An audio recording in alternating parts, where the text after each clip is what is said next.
The Committee on Homeland Security will come to order. The committee is meeting today to receive testimony on examining social media companies' efforts to counter online terror content and misinformation. In March, a white supremacist terrorist killed 51 people and wounded 49 more at two mosques in Christchurch, New Zealand. Our thoughts and prayers continue to be with the victims and their families. The motive behind the attack is not in question. The terrorist had written an extensive manifesto outlining his white supremacist, white nationalist, anti-immigrant, anti-Muslim, and fascist beliefs. His act was horrifying beyond words, and it shook the conscience. Shockingly, the terrorist was able to live stream the attack on Facebook, where the video and its gruesome content went undetected initially. Instead, law enforcement officials in New Zealand had to contact the company and ask that it be removed.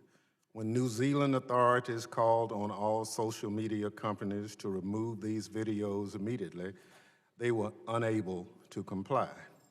Human moderators could not keep up with the volume of videos being reposted, and their automated systems were unable to recognize minor changes in the video. So the video spread online and spread around the world. The fact that this happened nearly 2 years after Facebook, Twitter, Google, Microsoft, and other major tech companies established the Global Internet Forum to Counter Terrorism, or pronounced GIFCT, is troubling to say the least. The GIFCT was created for tech companies to share technology and best practices to combat the spread of online terrorist content. Back in July 2017, representatives of the GIFCT briefed this committee on this new initiative. At the time, I was optimistic about its intentions and goals and acknowledged that its members demonstrated initiative and willingness to engage on this issue while others have not. But after a while, and white supremacist terrorists were able to exploit social media platforms in this way, we all have reason to doubt the effectiveness of the GIFCT and the company's efforts more broadly. On March 27th of this year, representatives of GIFCT briefed this committee after the Christchurch massacre. Since then, myself and other members of this committee have asked important questions about the organization and your companies and have yet to receive satisfactory answers. Today, I hope to get answers regarding your actual efforts to keep terrorist content off your platforms. I want to know how you prevent content like the New Zealand attack video from spreading on your platforms again. This committee will continue to engage social media companies about the challenges they face in addressing terror content on their platforms. In addition to terror content, I want to hear from our panel about how they are working to keep hate speech and harmful misinformation off their platforms. I want to be very clear. Democrats respect the free speech rights enshrined in the First Amendment, but much of the content I'm referring to is either not protected speech or violates the social media companies' own terms of service. We've seen time and time again that social media platforms are vulnerable to being exploited by bad actors, including those working at the behest of foreign governments who seek to sow discord by spreading misinformation. This problem will only become more acute as we approach the 2020 elections. We want to understand how companies can strengthen their efforts to deal with the persistent problem. At the fundamental level, today's hearing is about transparency. We want to get an understanding of whether and to what extent social media companies are incorporating questions of national security, public safety, and integrity of our domestic institutions into their business model. I look forward to having that conversation with the witnesses here today and to our ongoing dialogue on behalf of the American people. I thank the witnesses for joining us and the members for their participation. With that, I now recognize the ranking member of the full committee, the gentleman from Alabama, Mr. Rogers, for 5 minutes for the purpose of an opening statement. Thank you, Mr. Chairman. Concerns about violent and terror-related online content has existed since the creation of the internet. This issue has peaked over the past decade with the growing sophistication in which foreign terrorists and their global supporters have exploited the openness of online platforms to radicalize, mobilize, and promote their violent messages. These tactics proved successful, so much so that we are seeing domestic extremists mimic many of the same techniques to gather followers and spread hateful, violent propaganda. Public pressure has grown steadily on the social media companies to modify their terms of service to limit posts linked to terrorism, violence, criminal activity, and most recently, the hateful rhetoric of misinformation. The large and mainstream companies have responded to this pressure in a number of ways, including the creation of the Global Internet Forum to Counterterrorism, or GIFCT. They are also updating their terms of service and hiring more human content moderators. Today's hearing is also an important opportunity to examine the constitutional limits placed on the government to regulate or restrict free speech. Advocating violent acts and recruiting terrorists online is illegal, but expressing one's political views, however repugnant they may be, is protected under the First Amendment. I was deeply concerned to hear the recent news reports about Google's policy regarding President Trump and conservative news media. Google's head of responsible innovation, Jen Janai, recently said, quote, "We all got screwed over in 2016. The people got screwed over. The news media got screwed over. Everybody got screwed over. So we've rapidly been like, what happened there? How do we prevent this from happening again?" Close quote. Then Ms. Janai, again on video, remarked, quote, "Elizabeth Warren is saying that we should break up Google. That will not make it better. It will make it worse, because all these smaller companies that don't have the same resources that we do will be charged with preventing the next Trump situation," close quote. Now, Ms. Janai is entitled to her opinion, but we're in trouble if her opinions are Google's policy. That same report details alarming claims about Google's deliberate attempt to alter search results to reflect the reality Google wants to promote rather than objective facts. This report and others like it are a stark reminder of why founders created the First Amendment. In fact, the video I just quoted from has been removed from YouTube. That platform is owned by Google, who is joining us here today. I have serious questions about Google's ability to be fair and balanced when it appears they've colluded with YouTube to silence the negative press coverage. Regulating speech quickly becomes a subjective exercise for government or the private sector. Noble intentions often give way to bias and political agendas. The solution to this problem is complex. It will involve enhanced cooperation between the government, industry, individuals, while protecting the constitutional rights of all Americans. I appreciate our witnesses' participation here today. I hope that today's hearing can be helpful in providing greater transparency and understanding of this complex challenge. And with that, I yield back, Mr. Chairman. Thank you very much. Other members of the committee are reminded that under the committee rules, opening statements may be submitted for the record. I welcome our panel of witnesses. Our first witness, Ms. Monica Bickert, is the Vice President for Global Policy Management at Facebook. Next, we're joined by Mr. Nick Pickles, who currently serves as a Global Senior Strategist for Public Policy at Twitter. Our third witness is Mr. Derek Slater, the Global Director of Information Policy at Google. Finally, we welcome Ms. Nadine Stronson, who serves as the John Marshall Harlan II Professor of Law at New York Law School. Without objection, the witness's full statement will be inserted in the record. I'll now ask each witness to summarize his or her statement for 5 minutes, beginning with Ms. Bickert. Thank you, Chairman Thompson, Ranking Member Rogers, and members of the committee.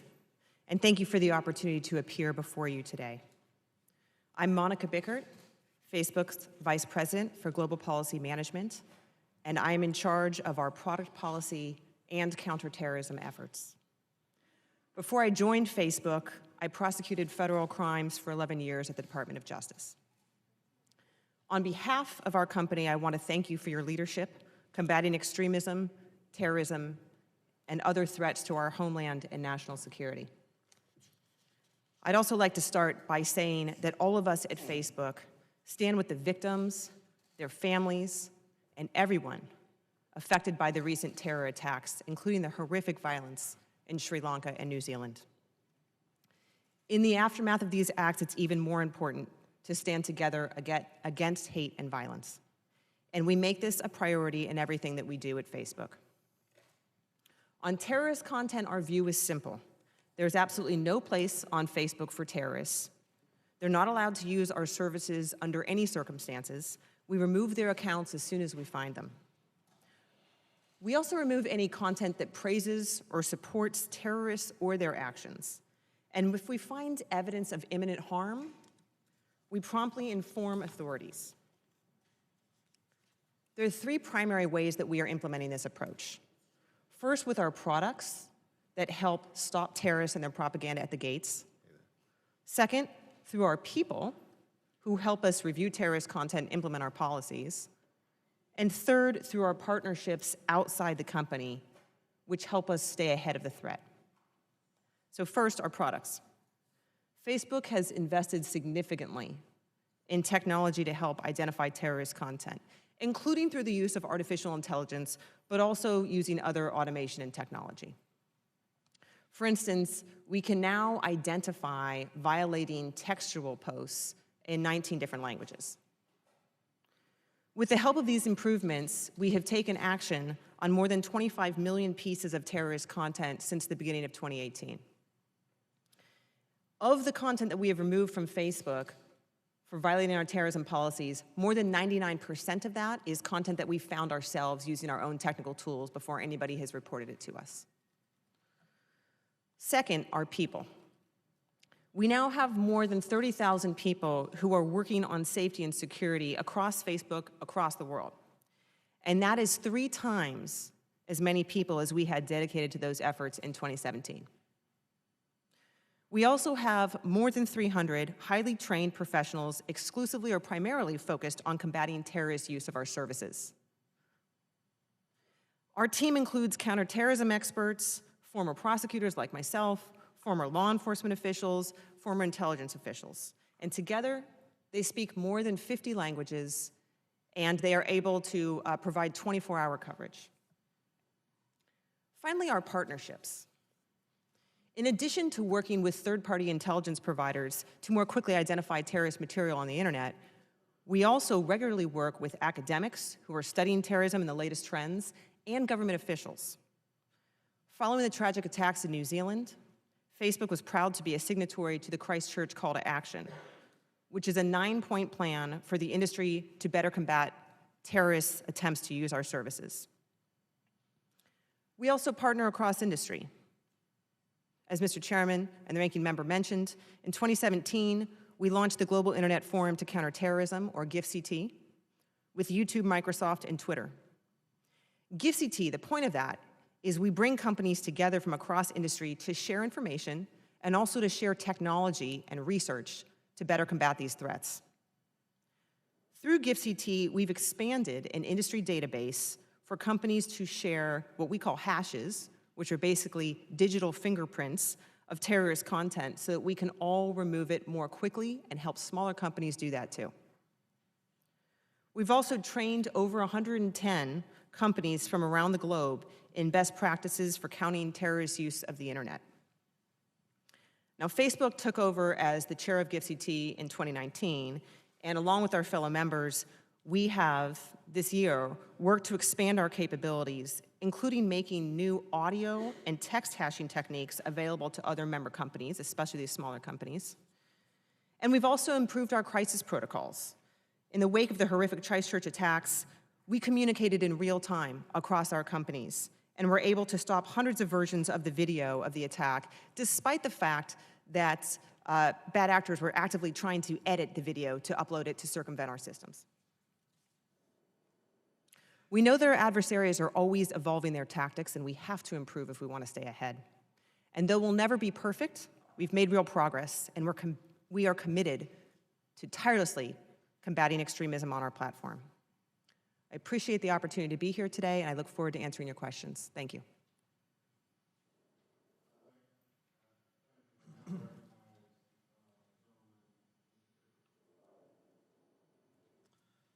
Chairman Thompson, Ranking Member Rogers, members of the committee, thank you for the opportunity to appear here today to discuss these important issues of combating terrorist content online and manipulation of the public conversation. We keep the victims... Turn your mic on, please. It's on. And pull the mic closer to you. Sorry. That better? Thank you. We keep the victims, their families, and the affected communities of the attack in Christchurch and around the world in our minds as we undertake this important work. We have made the health of Twitter our top priority and measure our efforts by how successfully we encourage healthy debate, conversations, and critical thinking on the platform. Conversely, hateful conduct, terrorist content, and deceptive practices detract from the health of the platform. I'd like to begin by outlining 3 key policies. Firstly, Twitter takes a zero-tolerance approach to terrorist content on our platform. Individuals may not promote terrorism, engage in terrorist recruitment, or terrorist acts. Since 2015, we've suspended more than 1.5 million accounts for violations of our rules related to the promotion of terrorism, and continue to see more than 90% of these accounts suspended through proactive measures. In the majority of cases, we take action at the account creation stage, before an account has even tweeted. The remaining 10% is identified through a combination of user reports and partnerships. Secondly, we prohibit the use of Twitter by violent extremist groups. These are defined in our rules as groups who, whether by their statements on or off the platform, promote violence against civilians or use violence against civilians to further their cause, whatever their ideology. Since the introduction of this policy in 2017, we've taken action on 184 groups globally and permanently suspended more than 2,000 unique accounts. Thirdly, Twitter does not allow hateful conduct on its service.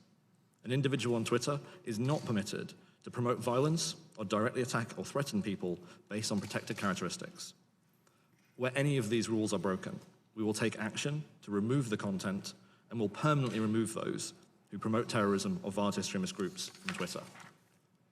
As you've heard, Twitter is a member of the Global Internet Forum to Counter Terrorism, a partnership between YouTube, Twitter, Facebook, and Microsoft that facilitates information sharing and technical cooperation across industry, as well as providing essential support for smaller companies. We learned a number of lessons from the Christchurch attacks. The distribution of media was manifestly different from how IS or other terror organizations have worked. This reflects a change in the wider threat environment that requires a renewed approach and a focus on crisis response. After Christchurch, an array of individuals online sought to continuously re-upload the content created by the attacker, both the video and the manifesto. The broader internet ecosystem presented then and still presents a challenge we cannot avoid. A range of third-party services were used to share content, including some forums and websites that have long hosted some of the most egregious content available online. Our analysis found that 70% of the views of the video posted by the Christchurch attacker came from verified accounts on Twitter, including news organizations and individuals posting the video to condemn the attack. We're committed to learning and improving, but every entity has a part to play. We should also take some heart from the social examples we've seen on Twitter around the world as users come together to challenge hate and challenge division.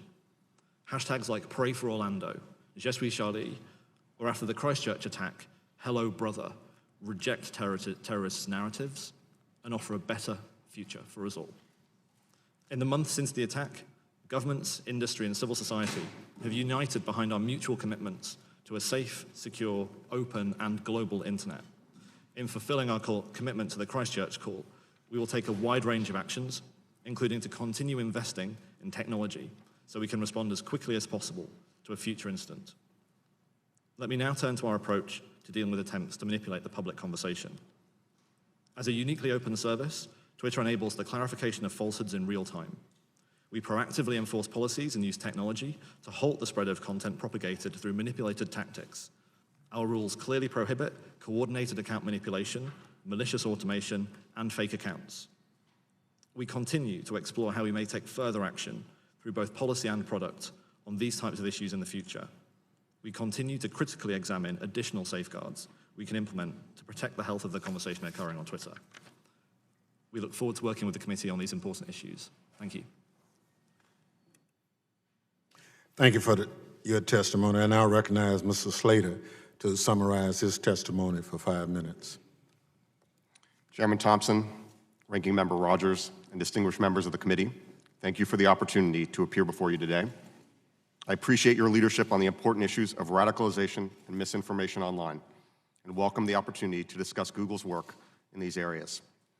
My name is Derek Slater, and I'm the Global Director of Information Policy at Google. In my role, I lead a team that advises the company on public policy frameworks for online content. At Google, we believe that the internet has been a force for creativity, learning, and access to information. Supporting the free flow of ideas is core to our mission, to organize and make the world's information universally accessible and useful. Yet there have always been legitimate limits, even where laws strongly protect free expression.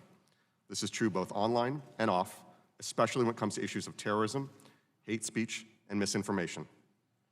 We take these issues seriously and want to be a part of the solution. In my testimony today, I will focus on 2 areas where we are making progress to help protect our users. First, on the enforcement of our policies around terrorism and hate speech, and second, in combating misinformation broadly. On YouTube, we have rigorous policies and programs to defend against the use of our platform to spread hate or incite violence. Over the past 2 years, we have invested heavily in machines and people to quickly identify and remove content that violates our policies. First, YouTube's enforcement system starts from the point at which a user uploads a video. If it is somewhat similar to videos that already violate our policies, it is sent for humans to review. If they determine that it violates our policies, they remove it, and the system makes a digital fingerprint so it can't be uploaded again. In the first quarter of 2019, over 75% of the more than 8 million videos removed were first flagged by a machine, the majority of which were removed before a single view was received. Second, we also rely on experts to find videos that the algorithm might be missing. Some of these experts sit at our Intel desk, which proactively looks for new trends in content that might violate our policies.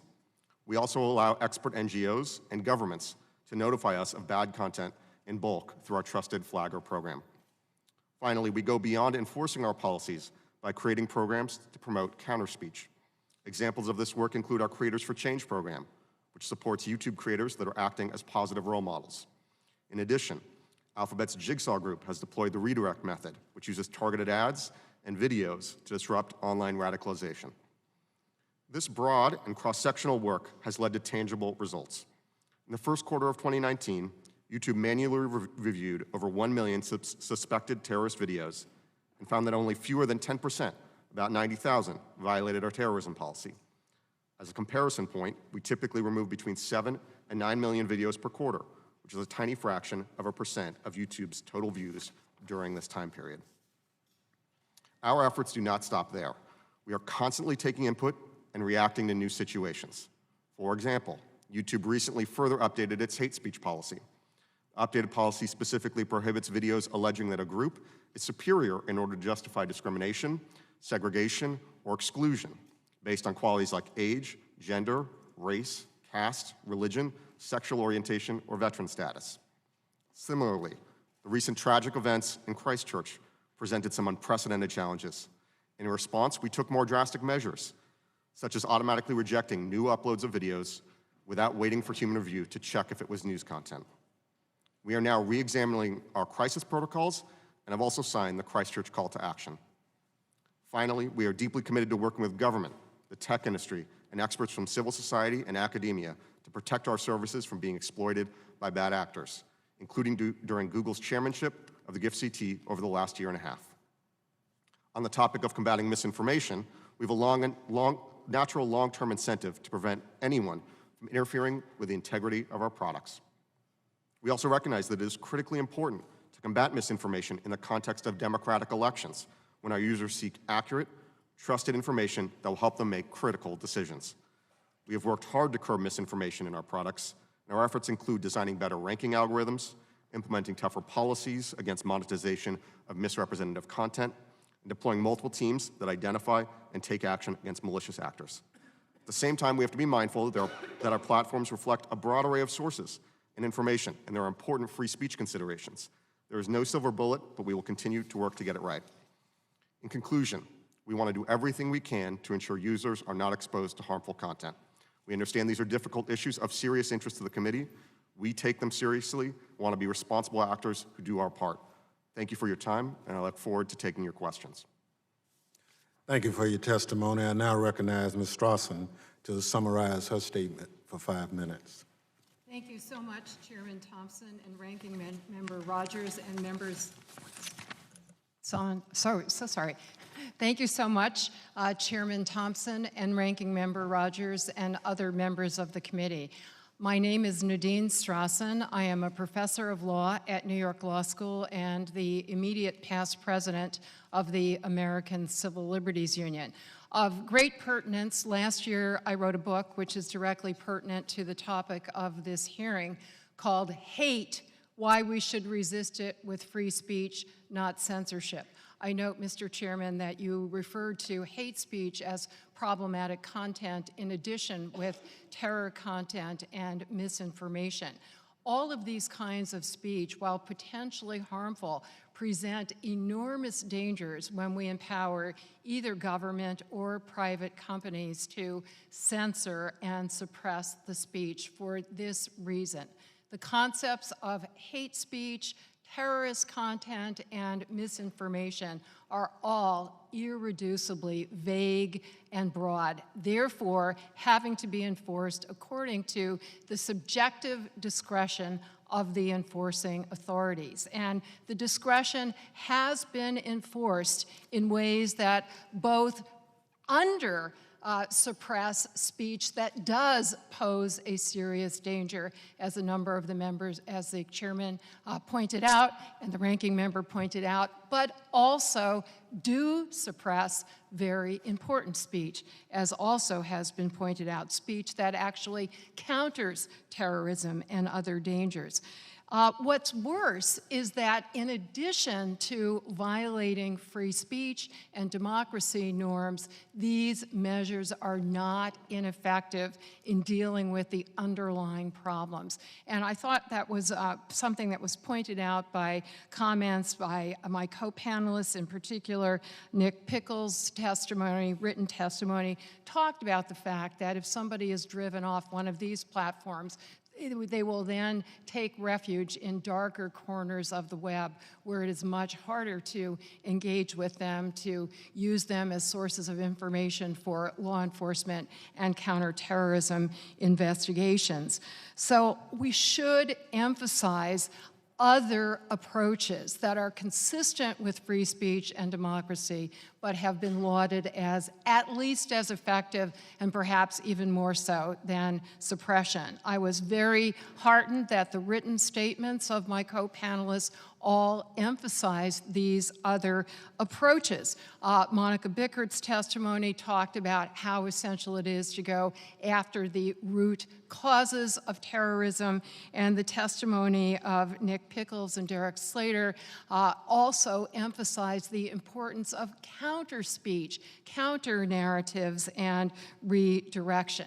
Now, I recognize that every single one of us in this room is completely committed to free speech and democracy, just as every single one of us is committed to countering terrorism and disinformation. After all, the reason we oppose terrorism and disinformation is precisely because of the harm that they do to democracy and liberty.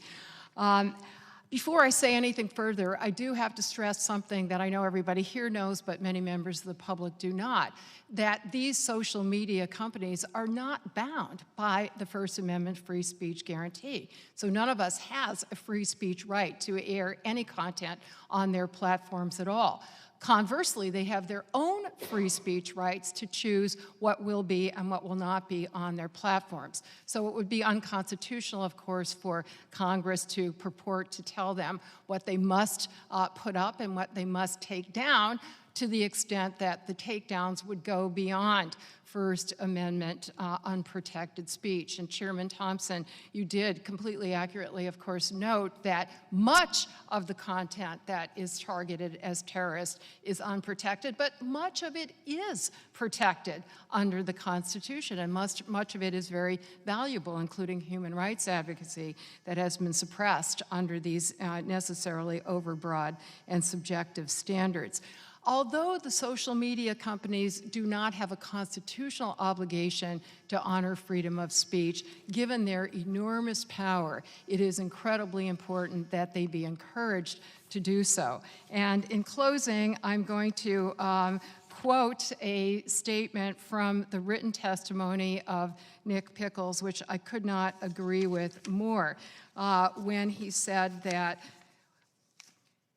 we will not solve the problems by removing content alone. We should not underestimate the power of open conversation to change minds, perspectives, and behaviors. Thank you very much. I thank all the witnesses for their testimony, and I remind each member that he or she will have 5 minutes to question the panel. I'll now recognize myself for questions.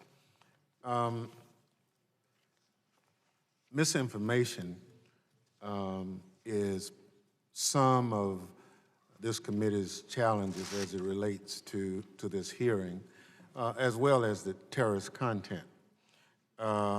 Let's take, for instance, the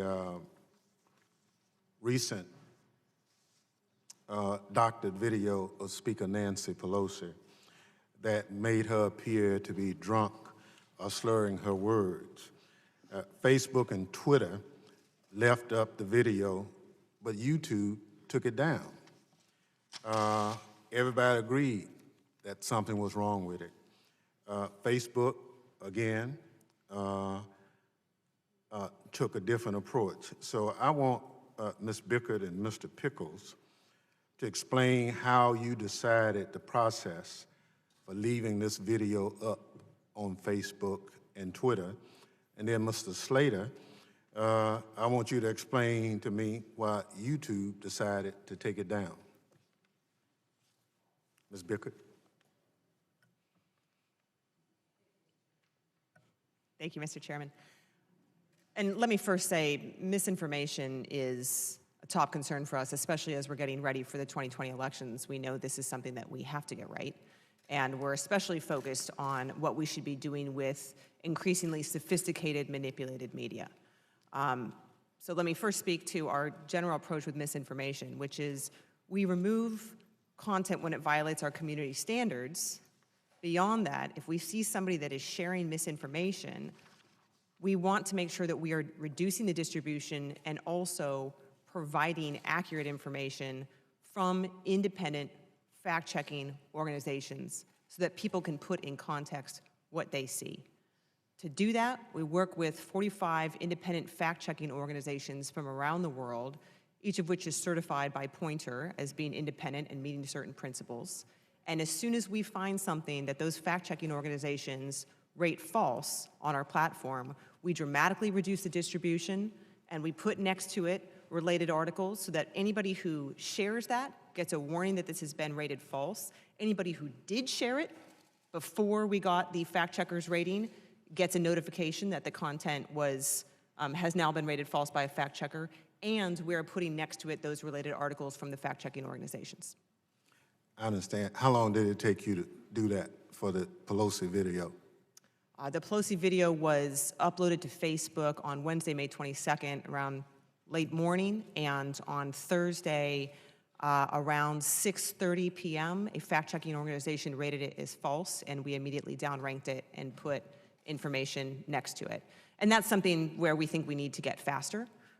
We need to make sure that we are getting this information to people as soon as we can. It is also a reason that at 6:30 p.m. So it took you about a day and a half? Yes, it did, Mr. Chairman. Thank you. Mr. Pickles. So as Monica said, the process for us is we review this against our rules. Any content that breaks our rules, we will remove.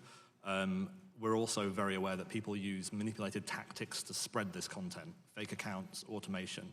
So we'll take action on the distribution as well as the content.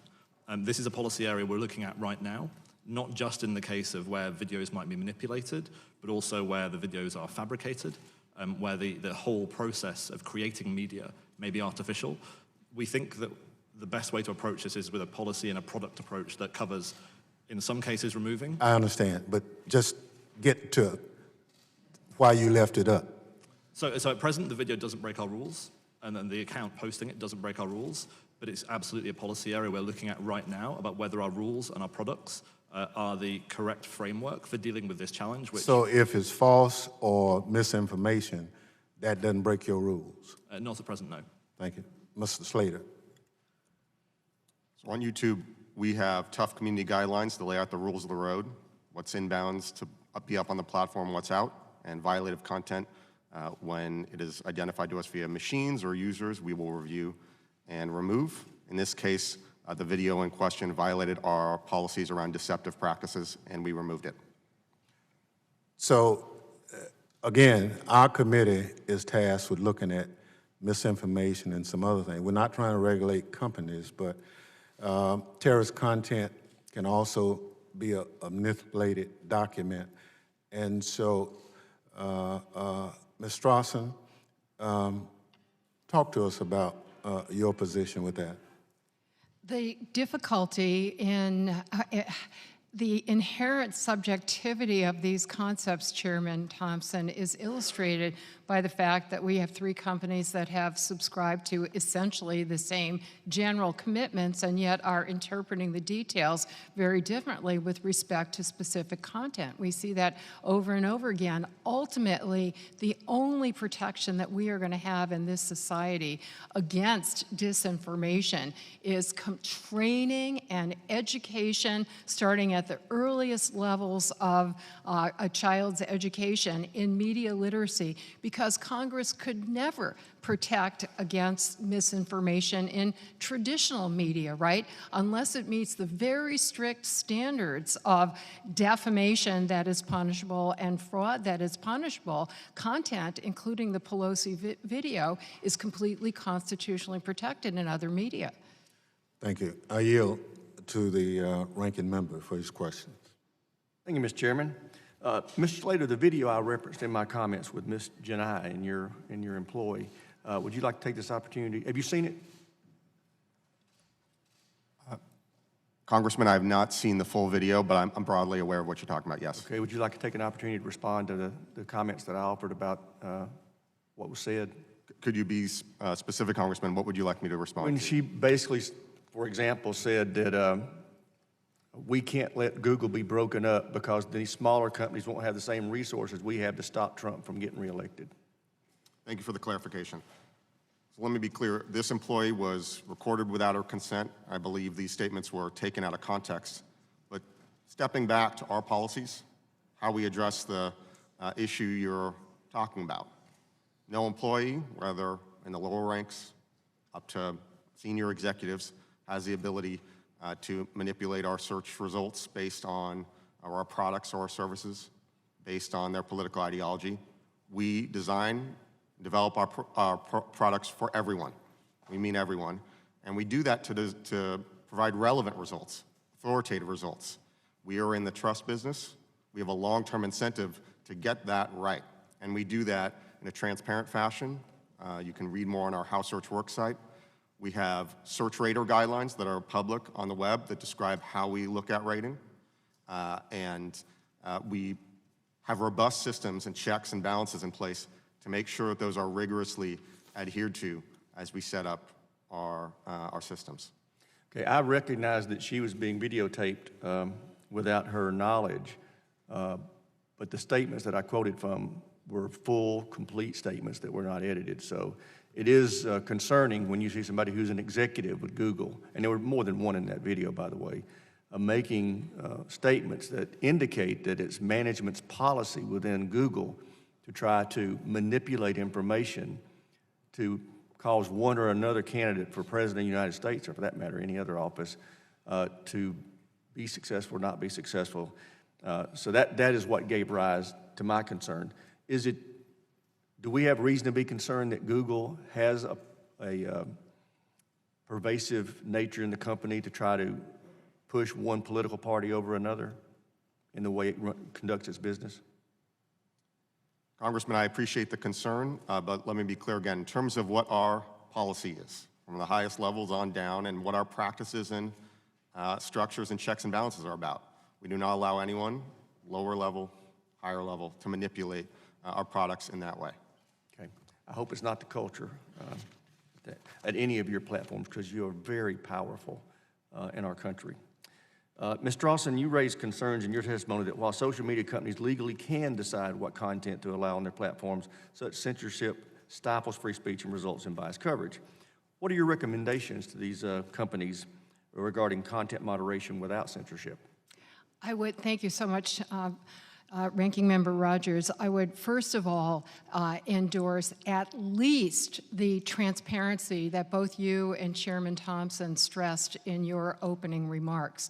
And in addition, other process-related guarantees, such as due process, the right to appeal, and a clear statement of standards. I would also recommend standards that respect the free speech guarantees not only in the United States Constitution, but of international human rights that the United Nations Human Rights Council has recommended in a non-binding way that powerful companies adopt. And that would mean that content could not be suppressed unless it posed an emergency, that it directly caused certain specific, serious, imminent harm that can't be prevented other than through suppression. Short of that, as you indicated, for example, Ranking Member Rogers, politically controversial, even repugnant speech should be protected. We may very much disagree with the message, but the most effective as well as principled way to oppose it is through more speech. And I would certainly recommend, as I did in my written testimony, that these companies adopt user-empowering technology that would allow us users to make truly informed, voluntary decisions about what we see and what we don't see, and not manipulate us, as has been reported many times, into increasing rabbit holes and echo chambers, but give us the opportunity to make our own choices and to choose our own communities. Thank you. I yield back. Thank you. Chair recognizes the young lady from Texas, Ms. Jackson Lee, for 5 minutes. I thank the chair and I thank the ranking member, committee members for this hearing. Let me indicate that there is known to the public the fourth estate, and I might say that we have a fifth estate, which is all of you and others that represent the social media empire.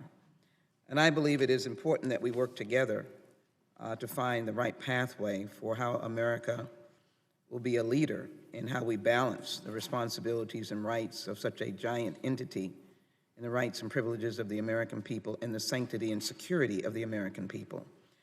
Social media statistics from 2019 show that there are 3.2 billion social media users worldwide, and this number is only growing. That equates to about 42% of the current world population. That is enormous. And certainly I know the numbers are just as daunting in the United States. So let me ask a few questions, and I would appreciate brevity because of the necessity to try to get as much in as possible. On March 15, 2019, worshipers were slaughtered in the midst of their prayers in Christchurch, New Zealand.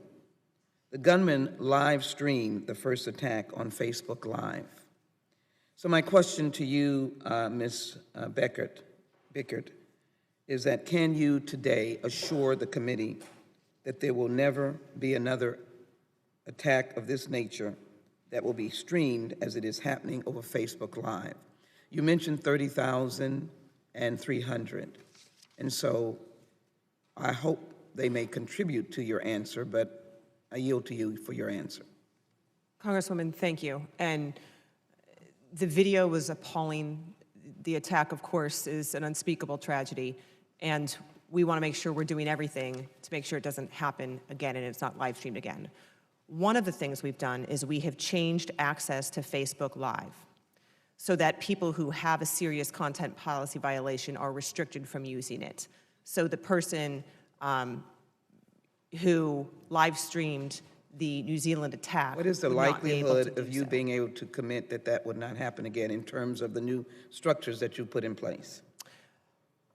Well, the technology we're working to develop, the technology is not perfect. So artificial intelligence is a key component of us recognizing videos before they are reported to us. And this video was not about, fewer than 200 people saw it while it was live on Facebook. So Nobody can you give reported me, my it. time is short. Do you have a percentage, 50%, 60%? With the technology, I can't give a percentage. I can say that we are working with governments and others to try to improve that technology so that we will be able to better recognize. Mr. Pickles and Mr. Slater, if you would. Ms. Bickett did raise a question of artificial intelligence, and so if you would respond as to the utilization of AI and individuals as briefly as possible, please. So one of the challenges Twitter has is that there's not a lot of content. 280 characters, a maximum of 2 minutes, 20 video. So one of the challenges in Christchurch was we didn't see the same video uploaded. We saw different snippets that took different lengths. So we're investing in technology to make sure that people can't re-upload content once it's been removed previously. We're also making changes to make sure that, for example, where people manipulate media, we can move quicker. So you're using human subjects and AI? It's machine learning and humans, yes. All right, Mr. Slater? Thank you, Congresswoman. We use simply a combination of machine learning and people to review. Speaking overall, in the first quarter of 2019, 75% of the 8 million videos we removed, they were first flagged by a machine, and the majority were removed before a single view. When it comes to violent extremism, it's even stronger. So over 90% of the violent extremist videos that were uploaded and removed in the past 6 months were removed before a single human flag, and 88% with less than 10 views. Thank you. Let me ask a question about deep fakes because my time is going. For each of you, in the 2020 election, what you will do to recognize the fact that deep fakes can be a distortion of an election that is really the premise of our democracy. Can you quickly answer that question? At the same time, I just want to make mention of the fact that free speech does not allow incitement, fighting words, truth, threats, and otherwise. Could you just answer that, please? Yes, Congresswoman. The deep fakes, as briefly as you can. Absolutely. We are working with experts outside the company and others to make sure that we understand how deepfakes can be used and come up with a comprehensive policy to address them. In the meantime, we're focused on removing fake accounts, which are disproportionately responsible for this sort of content, and also making sure that we're improving the speed at which we counter misinformation with actual factual articles and reduce the distribution. Mr. Pickles? So similarly, we're working on a product and policy solution, but one of the things that we already have in place is that if anyone presents any misinformation about how to vote that lends to voter suppression, we will remove that now, and that policy has been in place for some time. Slater? Similarly, we're investing significantly in working with researchers and others to build capacities in the space. We have an intel desk that scans the horizon for new threats and constantly is looking at this sort of issue. Thank you for your courtesy. Yield back, Mr. Chairman. Gentleman from North Carolina, Mr. Walker, for 5 minutes. Thank you, Mr. Chairman. While we were sitting here today, I just looked up on the internet, put in Facebook apologizes, Google apologizes, Twitter apologizes, and there were more pages than I could count going through those apologies there. I listened closely to the words or how you framed it, both Mr. Pickles and Mr. Slater, when you talked about, one of you used hateful content, Mr. Pickles. Mr. Slater, you used the expression hate speech, and you listed several different people that were protected. What I did not hear you say in that group of people that you listed were those that were wanting to express their faith. In April, one of the larger apologies I think you guys have made, in April, Kelly Harkness brought us to the attention of Abby Johnson's life story in a movie called Unplanned. And that movie's gone on to make $20 million at the box office. But Google listed that as propaganda. My question for you today, was that a machine that listed that, or was that an individual?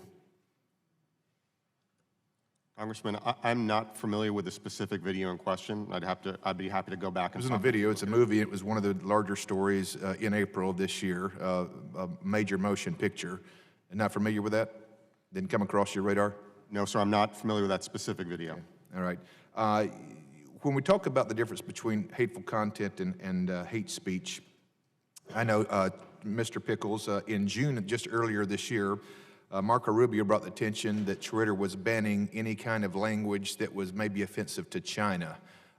Later came back and apologized. Question for you is, how does Twitter use their discretion to block information without discriminating against different individuals or groups? Well, firstly, as you say, our rules identify hateful conduct. So we focus on behavior first. So how do two accounts interact? And we look at that before we look at the speech that they're sharing. So there are offensive views on Twitter. There are views that people will disagree with strongly on Twitter. The difference between that and targeting somebody else is the difference between content and conduct. So our rules don't have ideology in them. They're enforced without ideology and impartially. And where we do make mistakes, I think it is important for us to recognize. I know one of the challenges we have is that where we remove someone from Twitter and they come back for a different purpose, our technology will recognize that person trying to come back on Twitter, and we don't want people to come back to the platform that we've removed. Sometimes that does catch people who are having a different purpose.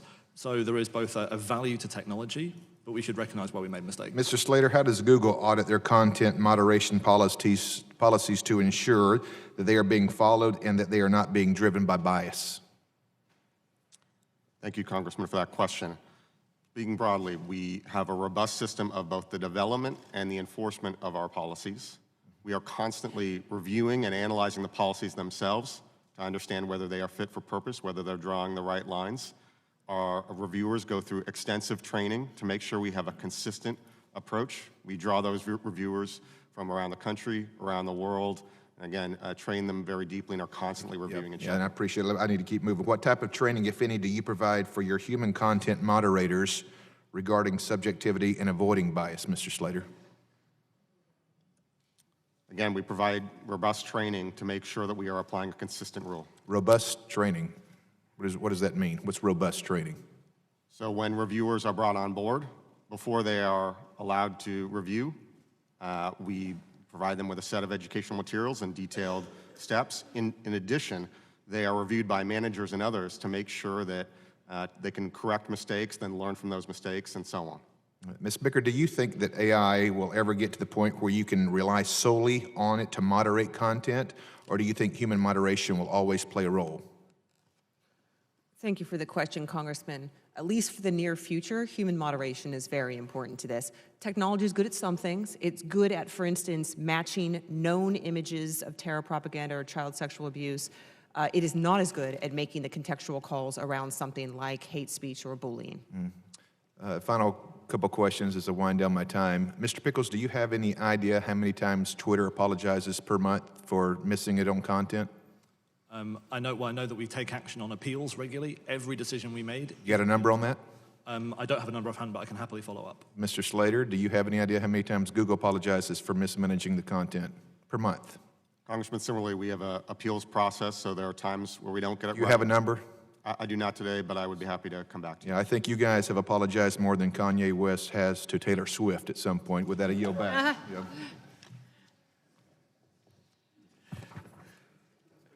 Chair recognizes the gentlelady from Illinois, Ms. Underwood, for Thank you, 5 Mr. minutes. Chairman. In March, 2 weeks after the Christchurch terror attack, Facebook announced it would start directing users searching for white supremacist terms to Life After Hate, an organization that works to rehabilitate extremists. Life After Hate is based in Chicago, so I met with them last month when I was at home in Illinois. They told me since Facebook's announcement they've seen, quote, a large bump in activity that hasn't slowed down. Facebook and Instagram have 3 billion users combined. Life After Hate is a tiny organization whose federal funding was pooled by this administration. They do great work and simply don't have the resources to handle every single neo-Nazi on the internet on their own. Ms. Bickert, has Facebook considered providing continuous funding to Life After Hate for the duration of this partnership? Congresswoman, thank you for that question. Life After Hate is doing great work with us, and for those who don't know, basically we are redirecting people who are searching for these terms to this content.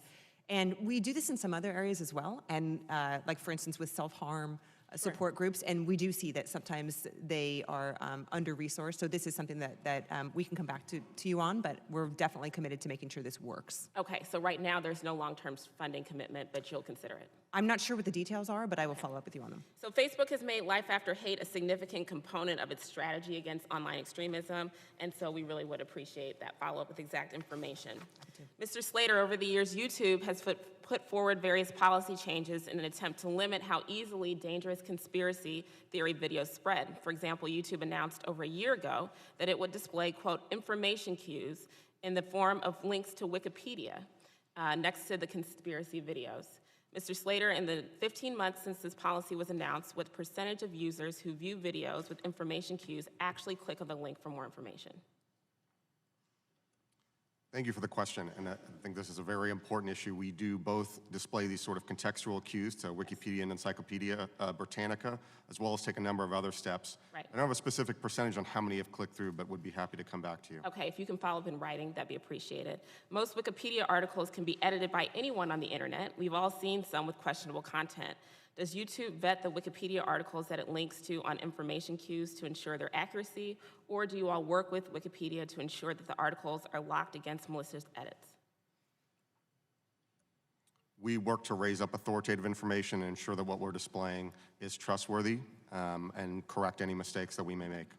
So you all have corrected the the Wikipedia pages if it's incorrect? No, I'm sorry. We do, before we display such things, we look to ensure that we have a robust process to make sure that we're displaying accurate information. The question is about what you're linking to. Yes. Okay, so can you just follow up with us in writing on that one? Great. Ms. Bickert, Facebook has displayed links to additional reporting next to content that contains disinformation. What percentage of users click through to read that additional reporting? I don't have that percentage for you, Congresswoman. I'm sorry about that, but I will follow up in writing quickly. Thank you. Mr. Chairman, at this point, I'd like to ask the clerk to display the 2 screenshots my staff provided earlier on the TV screens. Last month, Instagram announced that it would hide search results for hashtags that display vaccine disinformation. So yesterday, I did a simple search for vaccine on Instagram from 2 different accounts. These are the top results. As you can see, the majority of these responses display anti-vax hashtags and popular accounts with titles like, quote, corrupt vaccines, quote, vaccines uncovered, and, quote, vaccine injury awareness. These are not niche terms. This content is not hard to find, and vaccine disinformation is not a new issue. Ms. Bickert, clearly Instagram's efforts here have some gaps. Anti-vax content is a deadly threat to public health. What additional steps can Instagram commit to taking to ensure that this content is not promoted? Congresswoman, thank you for that question. And vaccine hoaxes and misinformation are really top of mind for us. And we have launched some recent measures, but I want to tell you how we're working to get better on those. One thing we're doing is when accounts are sharing misinformation, we are trying to downrank them and downrank them in the search results as well. That's something that's ongoing. It requires some manual review for us to make sure that we're doing that right, but we are getting better at that. Another thing is actually surfacing educational content, and we're working with major health organizations to provide that. So when people go searching for this, at the top of the search results, they will see that informational content. We're working with those health organizations right now, and we should have that content up and running soon, and I can follow up with the details on that. Please, while this is a new initiative for your organization, it's critically important that that information is shared with users at the time that they search for it, which we know is ongoing. Look, everyone in this room appreciates that online extremism and disinformation are extremely difficult problems that require broad, coordinated solutions. But these aren't new challenges, and failing to respond seriously to them is dangerous. The research is clear. Social media helps extremists find each other, helps make their opinions more extreme, and helps them hurt our communities. My constituents and I want strong policies from your companies that keep us safe. And while I truly believe that your current policies are well-intentioned, there's a lot more that needs to be done, and frankly, some of it should have been done already. I'm looking forward to working with your companies and my colleagues in Congress on broad, real solutions. Thank you, and I yield back. Thank you. Chair recognizes the gentleman from New York, Mr. Katko, for 5 minutes. Thank you, Mr. Chairman, and thank you all for being here today.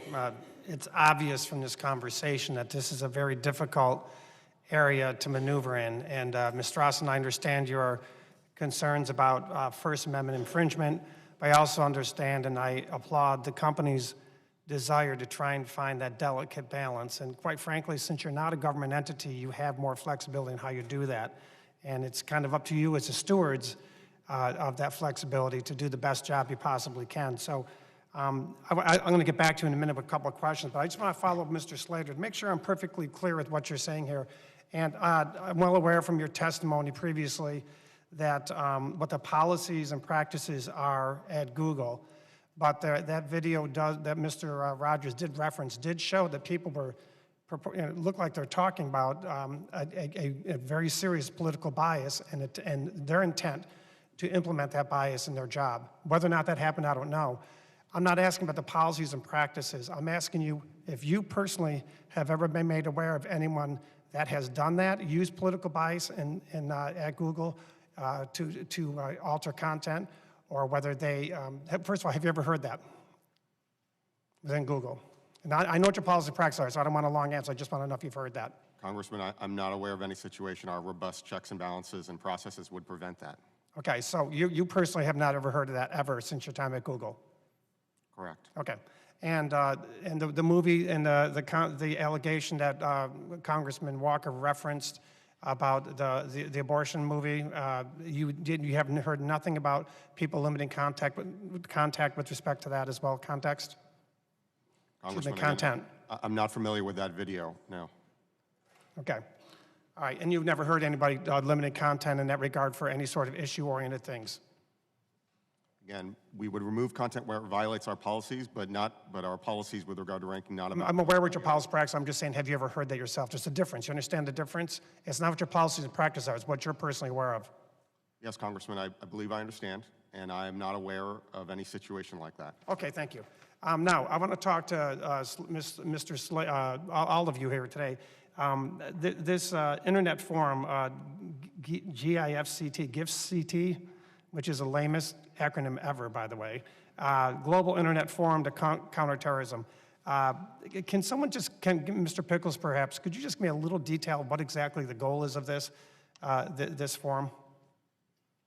Sure, and equally, as Facebook and Google have both chaired the organization, happy for them to add. I think the critical thing is GIFCT is about bringing together 4 companies who have expertise in investment on countering terrorism, but recognizing that the challenge is far bigger.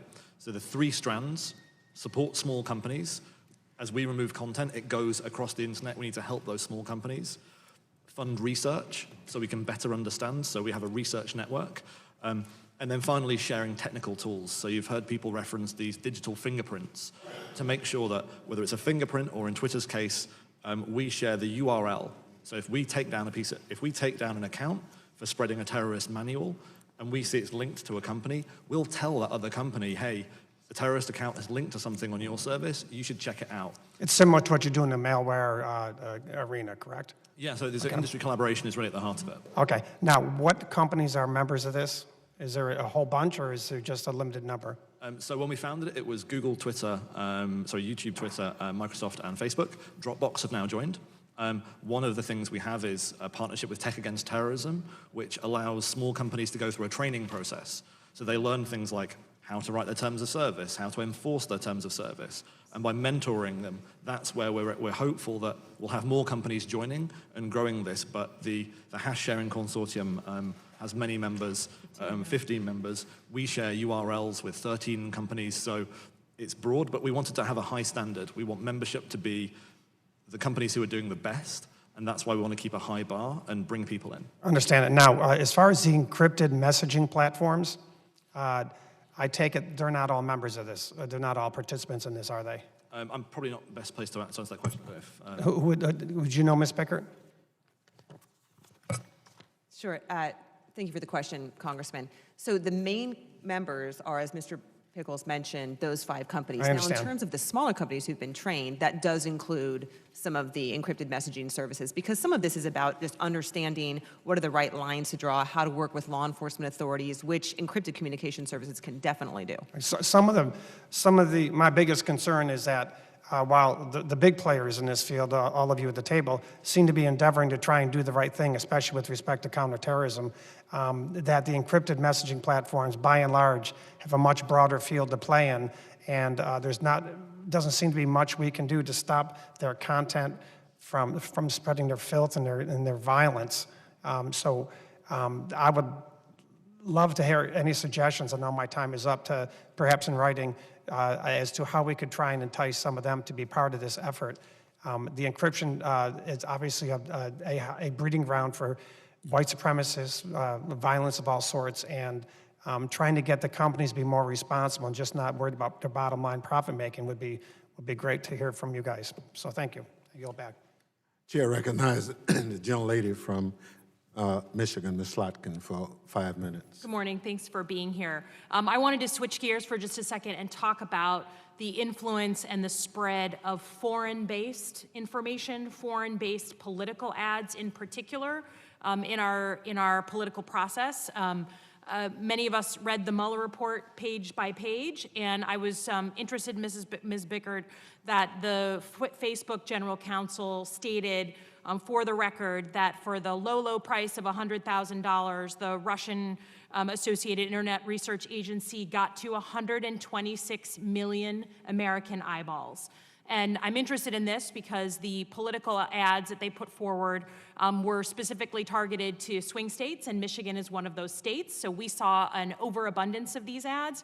They were specifically paid for by foreign entities, and they were advocating for or against a candidate in our political process. I have a serious problem with that. So separate from the issues of speech and what an American does or does not have right to say, can you speak specifically to Facebook's reaction to the fact that they spread foreign purchased information? And it doesn't matter to me that it was Russian, it could be Chinese or Iranian. And what steps you have taken since 2016 to prevent the spread of foreign information? Absolutely, Congresswoman. Thank you for the question. And this, where we were in 2016, I mean, we are in a much, much better place. And so let me share with you some of the steps we've taken. First of all of those ads came from fake accounts. And we have a policy against fake accounts, but we've gotten much better, and we had it then, but we've gotten much better at enforcing it.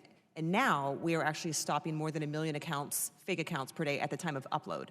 And we publish stats on how many fake accounts we're removing every quarter, and you can see how much better we've gotten in the past 2 years. Another thing that we're doing with political ads specifically is we are requiring unprecedented levels of transparency.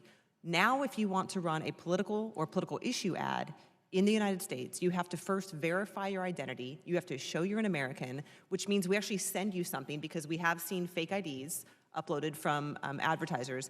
We send you something through the mail, and you actually then get a code and you upload for us a government ID. So we verify that you are a real American. And then we also put a paid-for disclaimer on the political ad, and we put it in an ads library we've created that's visible to everybody. So even if you don't have a Facebook account, you can go and see this ads library, and you can search what types of political ads are appearing, who's paying for them, and other information about how they're being targeted and so forth.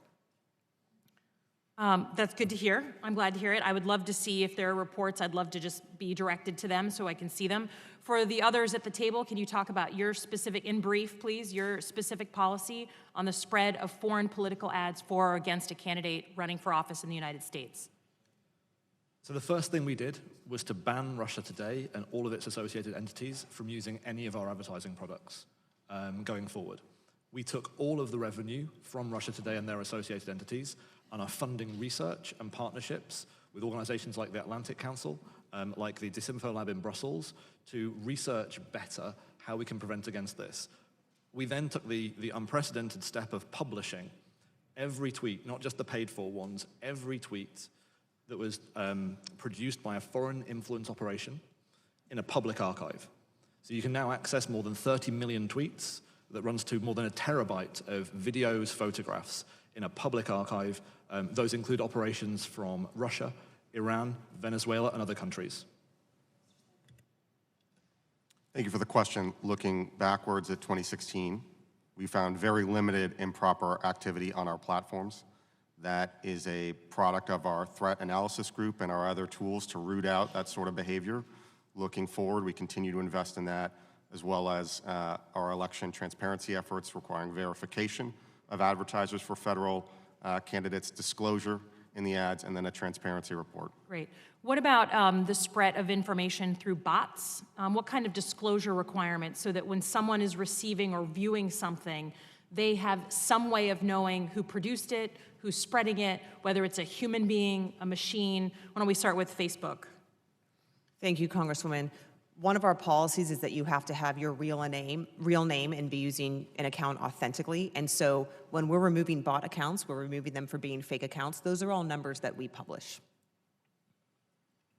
Every week, we challenge between 8 and 10 million accounts for breaking our rules on suspicious activity, including malicious automation. So we're removing those accounts. About 75% of those 8 to 10 million fail those challenges and are removed every week.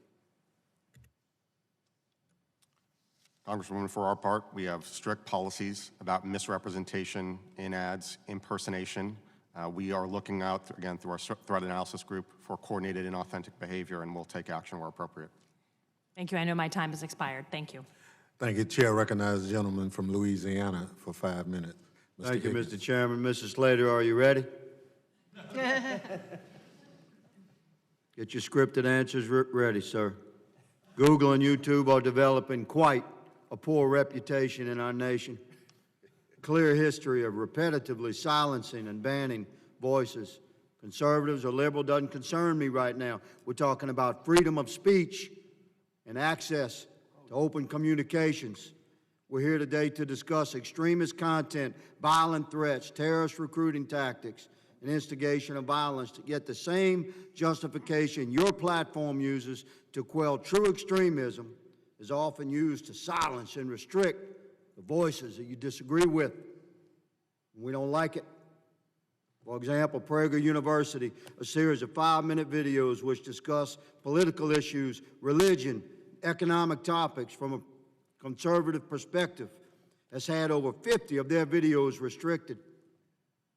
Some of their restricted videos include why America must lead. Perhaps that's a question should be directed to the mirror. America leads because of our stance for freedom, for all voices to be heard. The 10 Commandments, do not murder, video pulled by your people. What's wrong with the 10 Commandments, might I ask? Why did America fight the Korean War? A legitimate reflection on a significant part of the history of our nation. Pulled. Additionally, YouTube removed a video from Project Veritas, which appears to show a senior Google executive acknowledging politically motivated search manipulation with an intent to influence election outcomes. None of us here want that on either side of this aisle. I don't know a man or woman present that's not a true patriot and love their country. We have varying ideological perspectives, yes, but we love our country and we'll stand for freedom, including against Google. A frequent reason provided by YouTube is that the content in question harmed the broader community. What could be more harmful than the broader community than the restriction of our free speech and open communications, regardless of our ideological stance? Please define for America, what do you mean by harmed the broader community as it's used to justify restricting the content on Google or YouTube, and point out as harm limited to physical threats and the incitement of violence, as it should be? Or is it a convenient justification to restrict the content that you deem needs to be restricted? Please explain to America how you determine what is harmed the broader community. What does that mean? Let's have your scripted answer. Congressman, thank you for the question. I appreciate the concern and the desire to foster robust debate. We want YouTube to be a place where everyone can share their voice and get a view of the world. But you don't allow everyone to share their voice. I've given examples in my brief time. Thank you, Mr. Chairman, for recognizing my time. The First Amendment protects Americans' right to express their viewpoints online. Is something that offends an individual or something an individual agrees with, does that meet your company's definition of extreme? We have community guidelines that lay out the rules of the road about what is not permitted on the platform, including incitement to violence, hate speech, harassment, and so on. If you can clarify what you're asking about specifically, I'd be happy to try and answer. Mr. Slater, God bless you, sir. Google's in a bind. Today, America is watching. Today, America is taking a step back. We're looking at the services, we're looking at the platforms that we use, and we're finding to our horror that they can't be trusted. Today, America is looking carefully at Google, and a word reverberates through the minds of America: freedom. Shall it be protected? Shall it be preserved? Or shall it be persecuted and subject to the will and whim of massive tech companies? Mr. Chairman, thank you for recognizing my time, and I yield the balance. Thank you for holding this hearing today. Thank you. Chair recognizes the young lady from New York for 5 minutes, Ms. Clark. Thank you very much, Mr. Chairman, and I thank our panelists for appearing before us today. I want to go into the issue of deep fakes because I've recently introduced legislation, the first ever in a House bill, to regulate the technology. And if my bill passes, what it would do is it would make sure that deepfake videos include a prominent, unambiguous disclosure, as well as a digital watermark that can't be removed. And the question I have is whether your platforms, when it comes to your attention that a video has been substantially altered or entirely fabricated, how your companies decide whether to do nothing, label it, or remove it. And that's for the panel.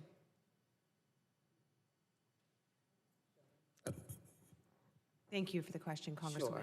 Sure. So when it comes to deep fakes, this is a real top priority, especially because of the coming elections. Right now, our approach is we try to use our third-party fact-checking organizations. There are 45 of them worldwide. And if they rate something as being false, they can also tell us that something's been manipulated. And at that point, we will put the information from the fact-checking organization next to it. So much like the label approach, this is a way of actually letting people understand that this is something that is in fact false. We also reduce the distribution of it. We are also looking to see if there's something we should do specifically in the area of deep fakes. We don't want to do something in a one-off way. We want to have a comprehensive solution. And part of that means we have to get a comprehensive definition of what it means to actually have a deep fake. And those are conversations that we look forward to having with you. Yeah, my bill would require that there's a digital watermark. And that it shows how, similar to how your companies do sort of a hash of terrorist content. If there was a central database of deceptive deepfake hashes, would you agree to utilize that? Mr. Pickles? I'm happy to pick up on that and the previous question. I was at a conference in London a few weeks ago hosted by the BBC and an NGO called Digital Witness. And they actually work on issues around verifying media from war zones of war crimes. And so I think actually this, as Monica says, this policy goes from a whole spectrum of content, from synthetic to edited to manipulated. So I think certainly from our point of view, every partnership is one we want to explore to make sure that we have all the information. And I think your framing of how, in some circumstances, there may be situations to remove content. In other circumstances, it's about providing context to the user and giving them more information. I think that's the best balance, I think, of making sure that we have all the tools available to us, and that's the approach that we're developing now. Yeah, time is not your friend here. And what we're trying to find is something universal that creates transparency, respects the First Amendment, but also makes sure that, it's something that as Americans whose eyes are constantly on video, something you can identify right away. If you have to go through all of these sources to determine, and each platform has a different way of indicating, it almost nullifies that.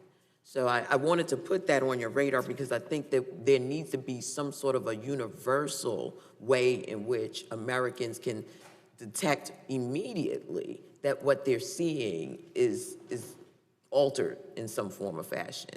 And that's what my bill seeks to do. Imagine if Russia, just days before the 2020 election, released a fake video of a presidential candidate accepting a bribe or committing a crime. If your companies learn of a deepfake video being promoted by a foreign government to influence our election, Will you commit to removing it? How would you handle such a scenario? Have you thought about it? Give us your thoughts. I don't have a whole lot of time. Congresswoman, we do have a real name requirement on Facebook, and we also have various transparency requirements that we enforce. So if it's shared by somebody not in a real name or otherwise violating our transparency requirements, we would simply remove it. We actually have a clear policy on affiliated behavior, so activity affiliated with an entity we've already removed. And as I said, we've removed millions of tweets connected with the Internet Research Agency. We'd remove any activity affiliated with that organization. Thank you for the question. It's a critical issue, and I think we would evaluate such a video under our policies, including our deceptive practices policies, and look, as we would, at any sort of foreign interference. Thank you very much. Mr. Chairman, now yield back. I look forward to talking to you further about this, because we got to get to that sweet spot, and we're not there. It's very clear from your Thank you, Chair. Thank you, Recognize Mr. Chairman. gentlelady from Arizona, Ms. Lesko, for 5 minutes. Thank you, Mr. Chairman. Years ago, required reading I had was the book 1984. And this committee hearing is scaring the heck out of me. I have to tell you, it really is. Because here we are talking about if somebody Googles vaccines, the answer was, oh, we're going to put above what the person is actually looking for what we think is best. Who are the people judging what's best, what's accurate? This is really scary stuff and really goes to the heart of our First Amendment rights. And so I don't always agree with ACLU, and you're the past president of ACLU, Ms. Strawson, but I agree with you wholly on this. We have to be very careful, my colleagues, on this, because what you deem as inaccurate, I do not deem as inaccurate, or other people may not deem. We had in a previous briefing on this issue, one of the members said, well, I think President Trump's tweets incite terrorism. Well, are we now going to ban what President Trump says because somebody thinks that it incites terrorism? This is some really scary stuff, and I'm very concerned, and I'm glad I'm part of this because, boy, we need more of us standing up for our rights, whether it's what you believe or what I believe. I have a specific question, and this is to Mr. Slater. In this Project Veritas video, which I did watch last night, they allege that there are internal Google documents, which they put on the video, and this is what it said. For example, imagine that a Google image query for CEOs shows predominantly men. Even if it were a factually accurate representation of the world, it would be algorithmic unfairness. In some cases, it may be appropriate to take no action if the system accurately affects current reality, while in other cases, it may be desirable to consider how we might help society reach a more and equitable state via product intervention. What does that mean, Mr. Slater? Thank you, Congresswoman, for the question. I'm not familiar with the specific slide, but I think what we are getting at there is when we're designing our products, again, we're designing for everyone. We have a robust set of guidelines to ensure we're providing relevant, trustworthy information. We work with a set of raters around the world, around the country, to make sure that those search rater guidelines are followed. Those are transparent and available for you to read on the web. All right, well, I personally don't think that answered the question at all, but let me go to the next one. You asked Mr.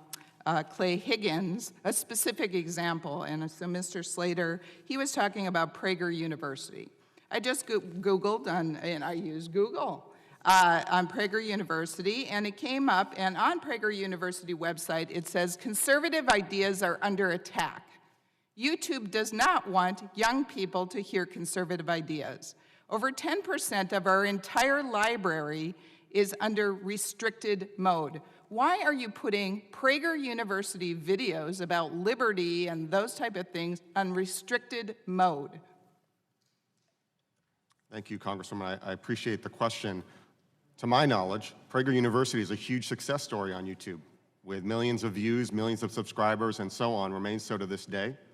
There is a mode that users can choose to use called restricted mode, where they might restrict the sorts of videos that they see. That is something that is applied to many different types of videos from across the board, consistent not with respect to political viewpoints, but applied to, for instance, The Daily Show, other sorts of channels as well. And to my knowledge, it's been applied to a very small percentage of those videos on Prager University.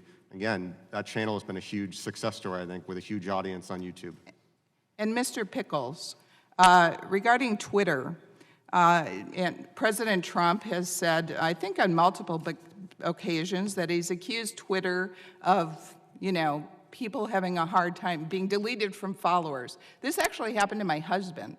He followed Donald Trump, and then all of a sudden, it was gone. So can you explain that? What is happening there? Why does that happen? Because I tell you, a lot of conservatives really think there's some conspiracy going on here. Well, I can certainly look into the case of your husband to make sure there wasn't an issue there. And what I can say is that President Trump is the most followed head of state anywhere in the world. He is the most talked about politician anywhere in the world on Twitter. And although he did lose some followers when we recently undertook an exercise to clean up compromised accounts, President Obama lost far more followers in the same exercise. So I think people can look at the way that people are seeing President Trump's tweets widely and be reassured that the issues that you're outlining there are not representative in Twitter's approach. And Mr. Chairman, I ran out of time, but if we have another round, I really want to hear from Ms. Strawson. I want to hear her views because she hasn't had a lot of time to speak, so I hope some of my fellow colleagues ask her. Thank you. Thank you. Chair recognizes gentlelady from California, Ms. Barragon, for 5 minutes. Thank you very much, Mr. Chairman. This is for Ms. Bickert, Mr. Pickles, and Mr. Slater. I want to talk a little bit about your relationship with civil society groups that represent communities targeted by terrorist content, including white supremacist content. I'm specifically referring to content that targets religious minorities, ethnic minorities, immigrants, LGBTQ, and others. Can you help by describing your engagement with civil society groups in the U.S. to understand the issues of such content and develop standards for combating this content? Thank you for the question, Congressman. Yes, anytime that we are evolving our policies, which we're doing constantly, we are reaching out to civil society groups, not just in the U.S., but around the world. I have a specific team under me, actually, called Stakeholder Engagement. That is what they do. And when they're doing this, one of their jobs is to make sure, if, let's say we're looking at our hate speech policies, one of their jobs is to make sure that we are talking to people across the spectrum, so different groups that might be affected by the change, people who will have different opinions, all of those people are brought into the conversation.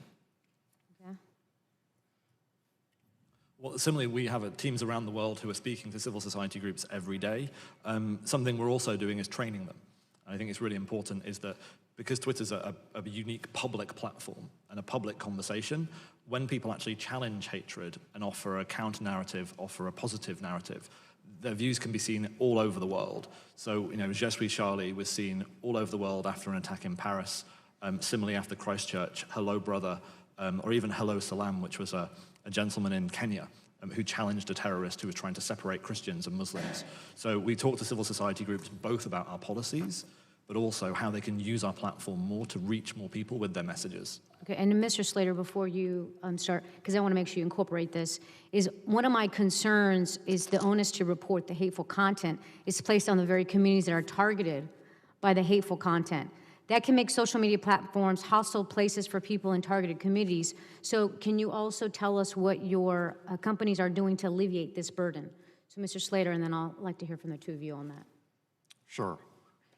Speaking of how we enforce our community guidelines, including against hate speech, including, again, as we said, we've updated our hate speech policies to deal with people expressing superiority, to justify discrimination, and so on. We use a combination of machines and people. Machines to scan across for broad patterns and so on, compared to previous violative content. So we do take our responsibility here very seriously, our ability to detect that first, review it before it's been flagged. And we're making great strides in that. We also do rely on flags from users, as well as flags from trusted flaggers, that is, civil society groups other experts who we work with very closely, both in the development of our policies and then again in flagging those sorts of videos.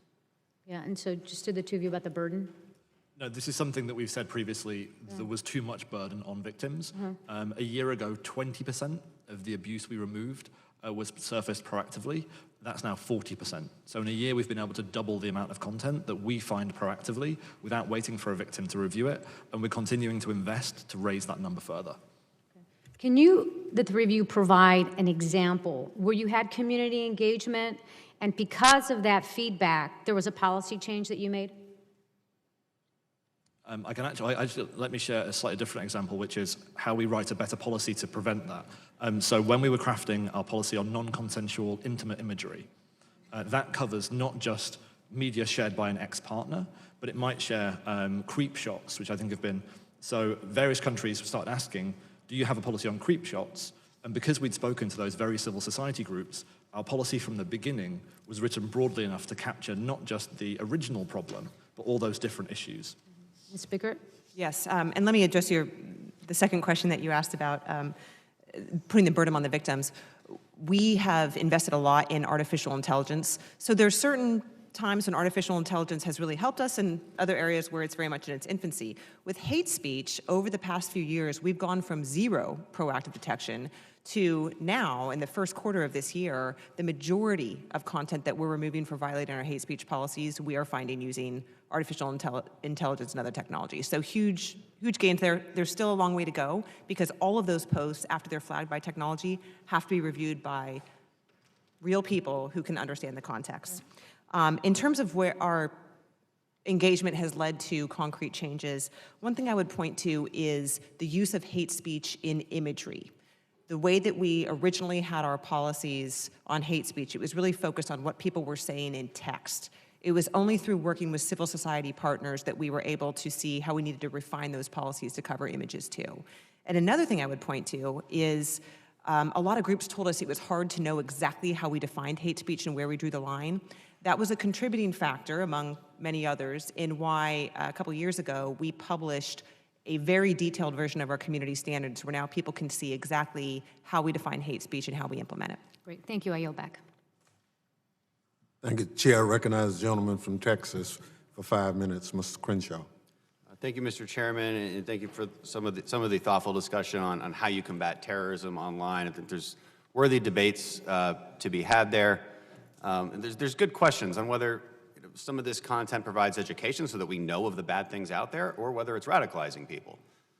Those are hard discussions to have, and I don't know that we're going to solve them today. But the problem is that the testimony doesn't stop there. The policies at your social media companies do not stop there. It doesn't stop at the clear-cut lines of terrorism and terrorist videos and terrorist propaganda. Unfortunately, that's not exactly what we're talking about. It goes much further than that. It goes down the slippery slope of what speech is appropriate for your platform and the vague standards that you employ in order to decide what is appropriate. And this is especially concerning given the recent news and the recent leaked emails from Google.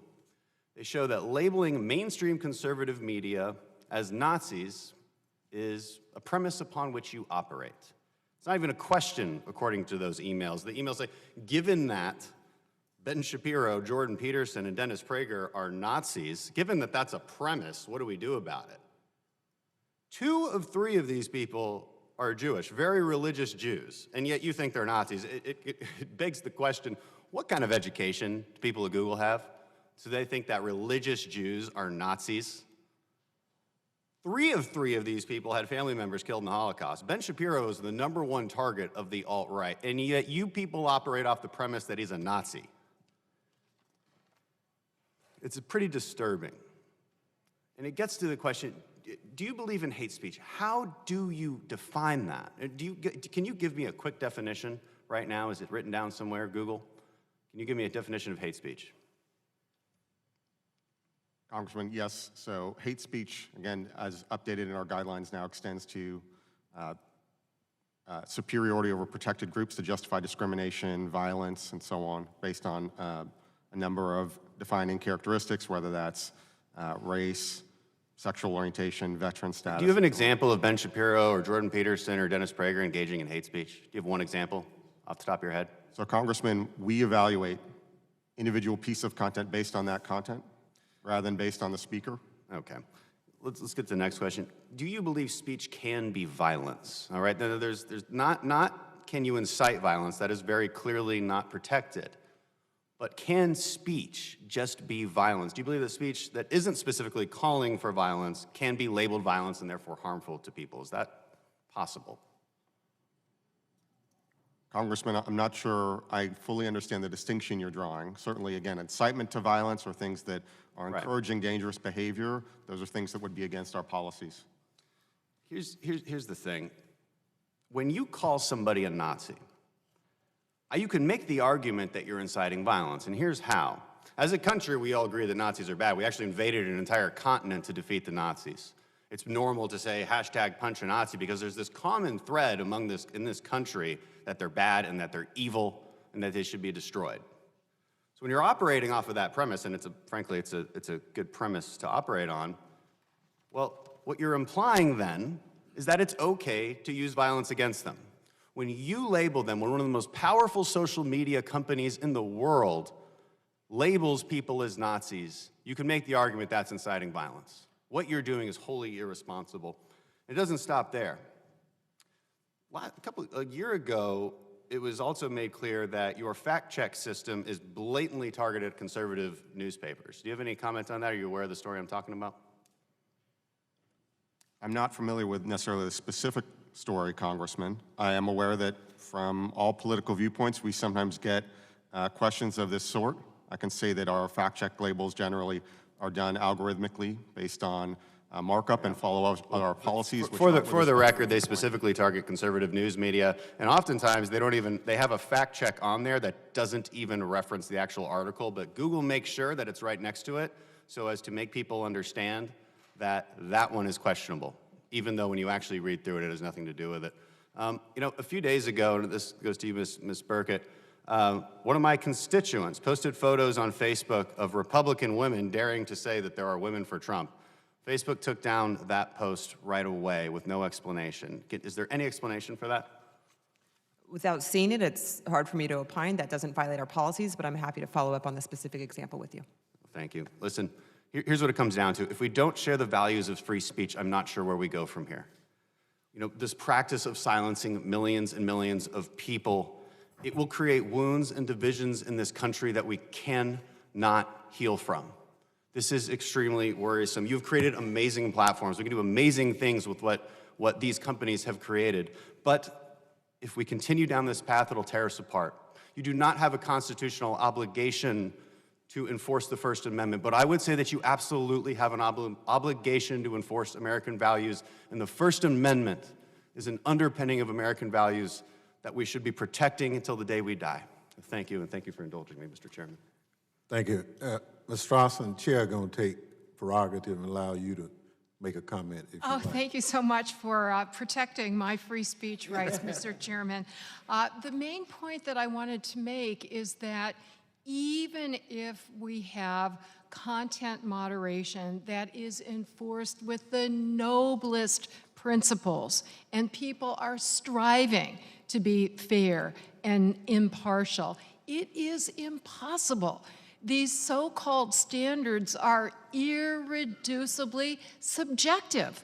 What one person's hate speech is, and an example was given by Congressman Higgins, is somebody else's cherished loving speech. For example, in European countries, Canada, Australia, New Zealand, which generally share our values, people who are preaching religious texts that they deeply believe in and are preaching out of motivations of love are prosecuted and convicted for engaging in hate speech against LGBTQ people. Now, I obviously happen to disagree with those viewpoints, but I absolutely defend their freedom to express those viewpoints.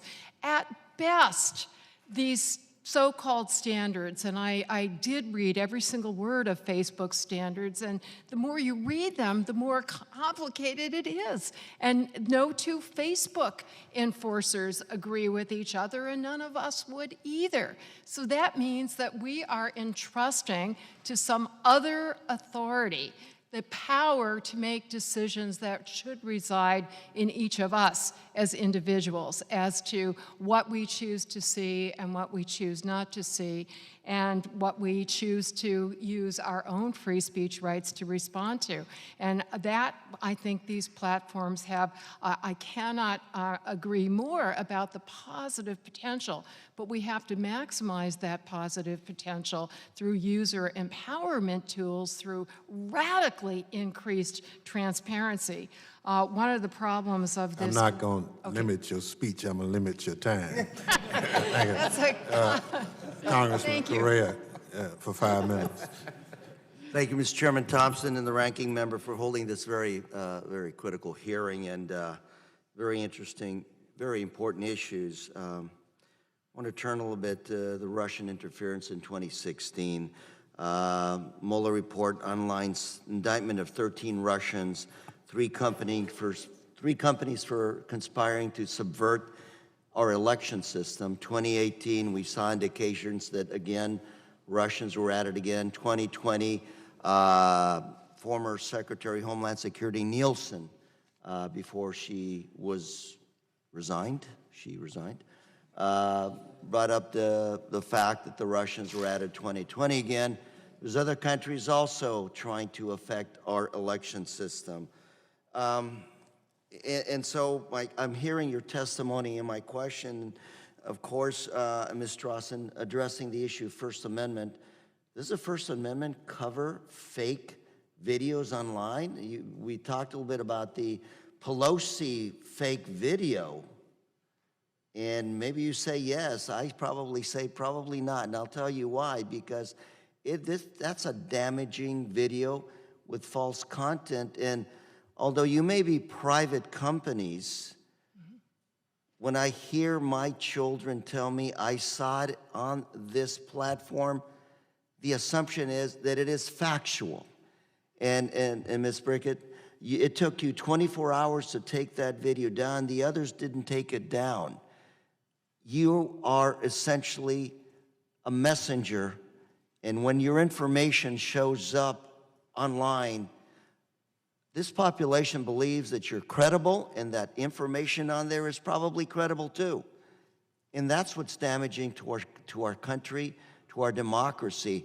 Moving forward, we've got another election happening now. And as this information continues to be promulgated through your social media, through your companies, we have a First Amendment issue, but I have an issue also of democracy and keeping it whole. Any thoughts? Ms. Pickett? Thank you for the question, Congressman. We share the focus on making sure that we are ready. 24 hours is not fast enough. So are we playing here defense or offense? Are we reacting? Are you being proactive so the next Nancy Pelosi video is something you can take down essentially faster than 24 hours? Congressman, we are being proactive. I do agree that there's a lot that we can do to get faster. Our approach when there's misinformation is making sure that people have the context to understand it. We don't want people seeing it in the abstract. We want to make sure we're informing people, and we have to do so quickly. So that's something that we are focused on getting better at. So let me ask you something. On the Pelosi video, who put it up? It was uploaded by a regular person with a regular account. So somebody at home with some very smart software and a good platform was able to put together a fake video and put it up. Congressman, the technique that was used was to slow down the audio, which is the same thing we see a lot of comedy shows, frankly, do with a lot of politicians. So what were the consequences to this individual for putting up essentially a video of somebody defaming, hurting her reputation? Congressman, that video, our approach to misinformation is we reduce the distribution and then we put content from fact checkers next to it so that people can understand that the content is false or has been manipulated. Mr. Pickles. Well, one of the things we talked about earlier was how to provide context to users. So our focus now is developing. Well, are your policies changing so that you'll be able to take it down next time, or are you just going to let it ride? Well, we're looking at all of our policies in this area. Are you going to look at taking it down, or are you going to let it ride? A yes or no? Well, What are I you think gonna we're do? looking at both how do you give more Mr. context. Slater, what are you going to do? I didn't get an answer. Sir, Mr. Slater, what are you going to do next time you see a video like this? With respect to It's that essentially video, to be false. clear, we took it down under our deceptive practices policy. And Ms. Rossman, not to, violate your freedom of speech here, you think this false videos online are constitutionally protected? There is a very strict definition of false speech that is constitutionally unprotected. The Supreme Court has repeatedly said that blatant, outright lies are constitutionally protected unless So they, let me for switch in my example, 7 seconds I have left. Will you write policy so outright lies do not have the devastating effect on our voters that they had in the 2016 election? As I said, we're looking at the whole issue. Thank you. Ms. Brickett, Mr. Slater, any thoughts? We too, Congressman, are making sure that we have the right approach for the election. Thank you. Mr. Slater? Absolutely. We want to raise up authoritative content, reward it, and then demote borderline content, harmful misinformation, and remove violative content. If I may say, this is exactly the reason why President Trump wants to change the libel laws, because it is now legal to lie about politicians and government officials. Maybe there's an area we'll work together on some issues, huh? Mr. Chairman, I yield. Thank you. Chair now recognizes the gentlelady from New Jersey, Ms. Watson Coleman, for 5 minutes. Thank you very much. Mr. Chairman, thank you. Thank you for being here. This has been very informative.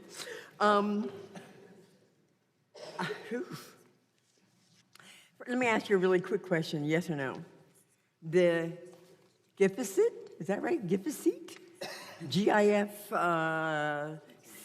your collaboration, does keeping your trade secret interfere with your sharing standards and, working together to, yes or no? I don't think it has done, no.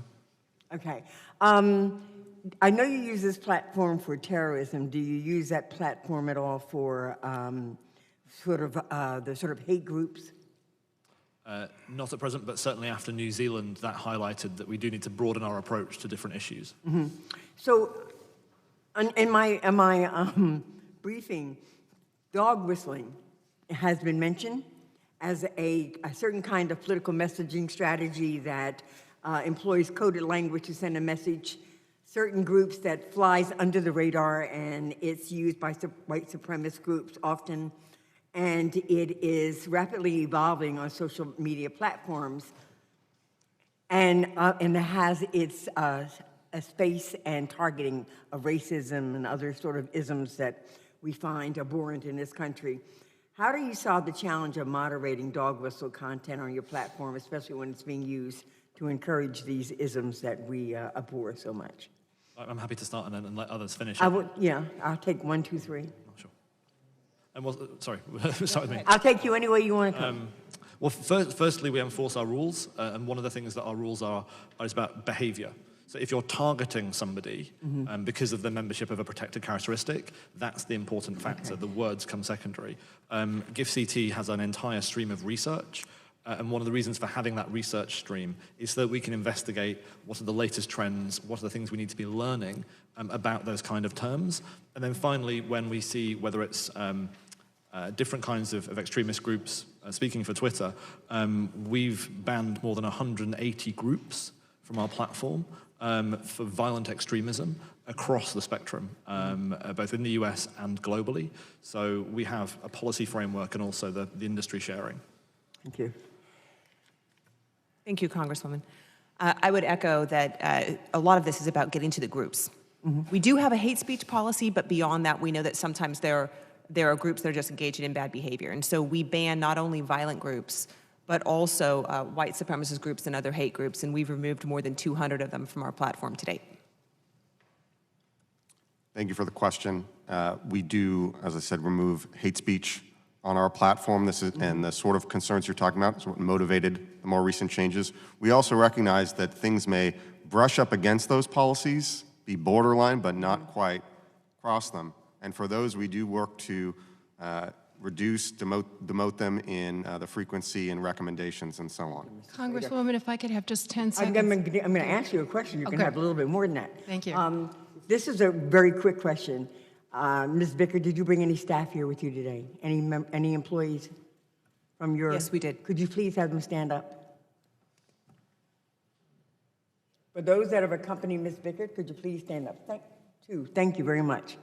Mr. Pickles, you? Thank you. Mr. Slater. Thank you very much.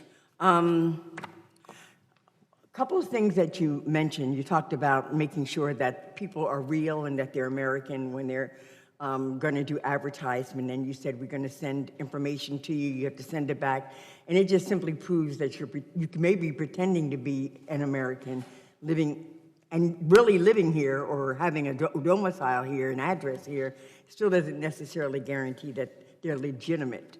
And so that's a challenge, I think, that we might have. Is that understandable, Mr. Slater, or am I confusing you? If you could clarify the question, I would appreciate it. Not a question, it's a statement. So we were talking earlier about making sure that people who are doing political advertising, et cetera, are not foreign nationals, that they are Americans, that we not had this discussion about this advertisement, and it was stated by somebody there, thank you. That's right. That you do verification to make sure the person is an American, does live in America, and isn't this false whatever coming from another nation. I said, that really doesn't necessarily prove that, as far as I'm concerned. Congresswoman, just to clarify, that is Facebook's approach. We do verify. I got to give her the 10%. I got to give her the 10%. Oh, sorry. And we look at the government ID. Because my question to you is, are there trigger words that come out of some of this speech that you think that should be protected that needs to be taken down because it incites? All of them, it's a problem, and I wanted to give an example from a story in Bloomberg News today that talked about YouTube's recent new policy of broadening the definition of unprotected hate speech, and on the very first day that it went into effect, one of the people that was suppressed was an online activist in the UK against anti-Semitism. But in condemning anti-Semitism, he was, of course, referring to Nazi expression and Nazi insignia, and hence he was kicked off. So there's no trigger words. And it seems to me that I think it was Mr. Pickles, did you do the definition of hate speech for us earlier? That was the hateful conduct under Twitter. Yeah, I think that probably covers the President of the United States of America, unfortunately. Thank you, Mr. Chairman. I yield back.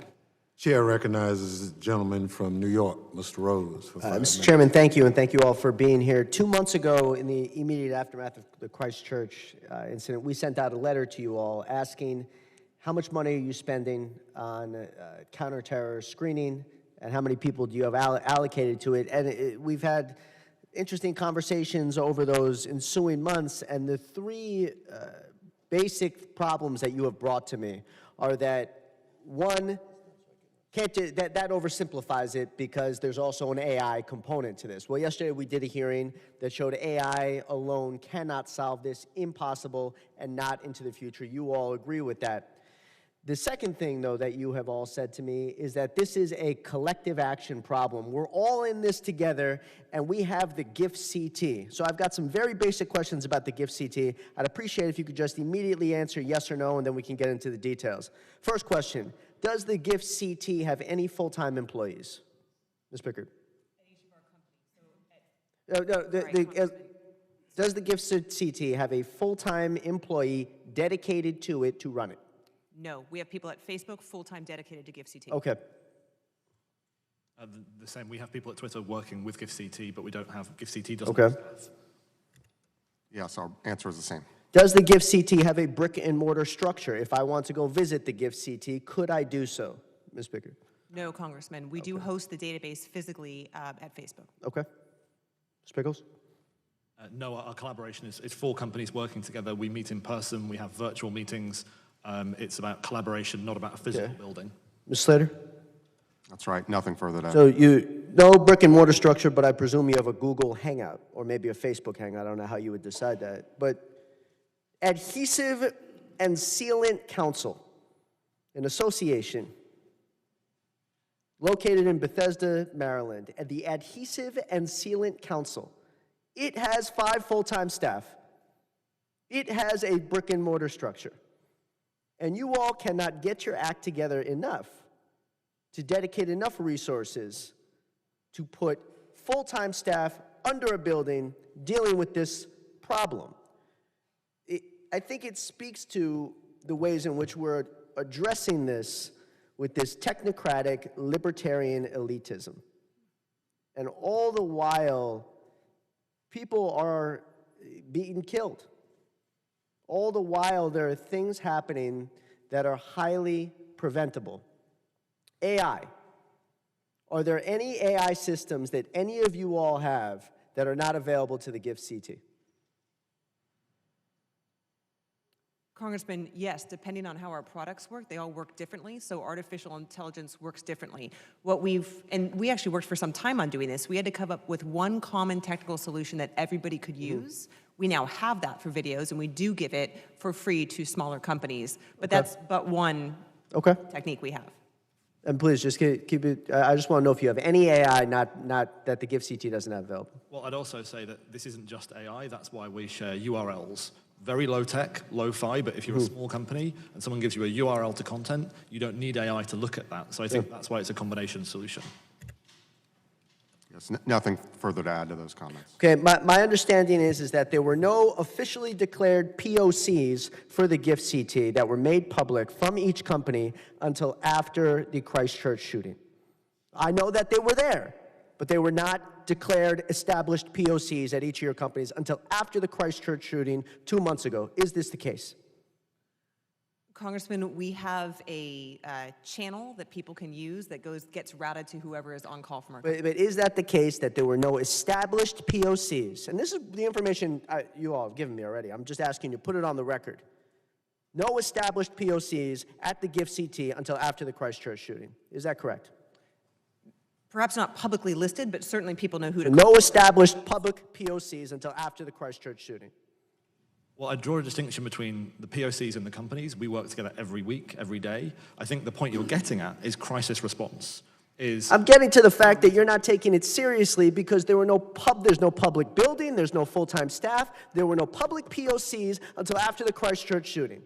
Well, I think that's what I'm speaking to. How is anyone supposed to think that you all take this collective action problem seriously if you have no one working on it full-time? This is not something that technology alone can solve. This is a problem that we are blaming the entire industry for, rightfully so. And there are the smallest of associations in this town and throughout the country that do so much more than you do, and it is insulting.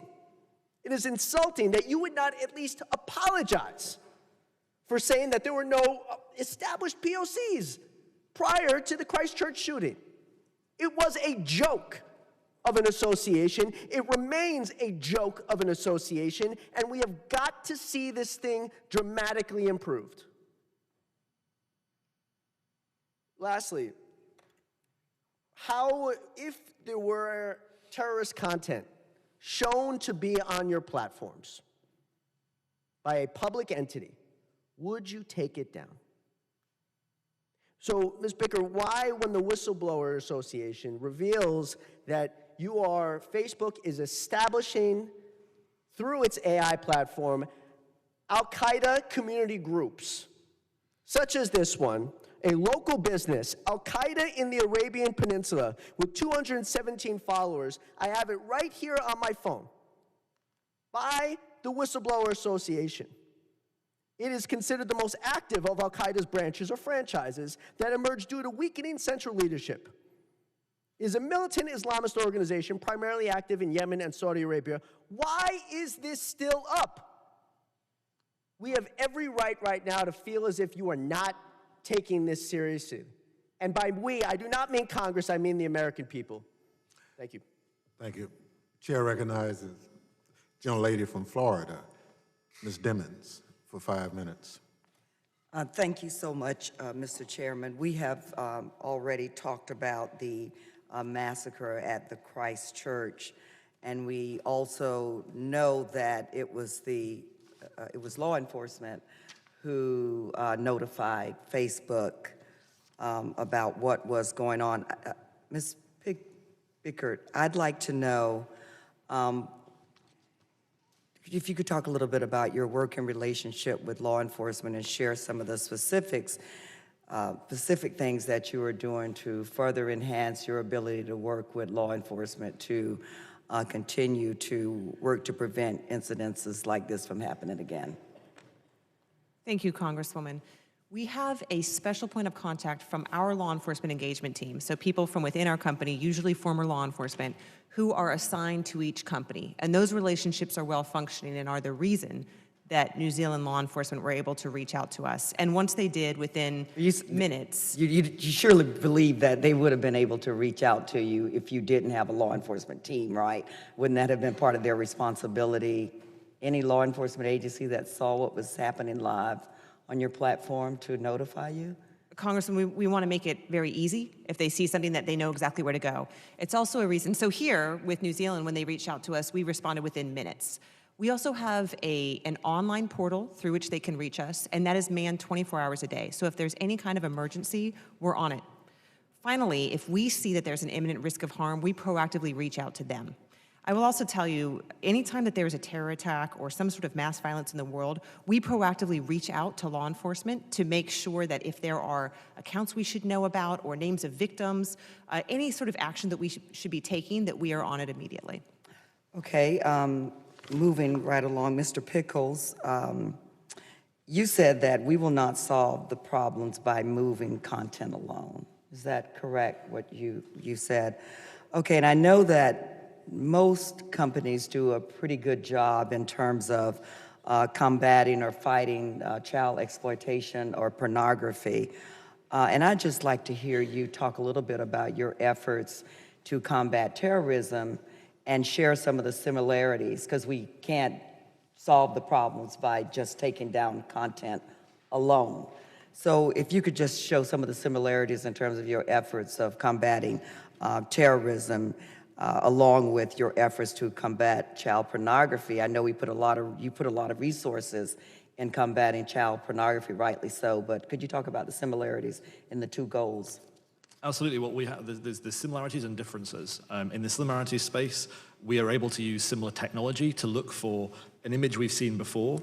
If that appears again, we can proactively detect that image and stop it being distributed, and then critically work with law enforcement to bring that person to, so we work with the National Center for Missing and Exploited Children, who work with law enforcement around the world. So that process of discovering content, working with law enforcement is seamless, because I think, particularly for child sexual exploitation, but also for violent threats.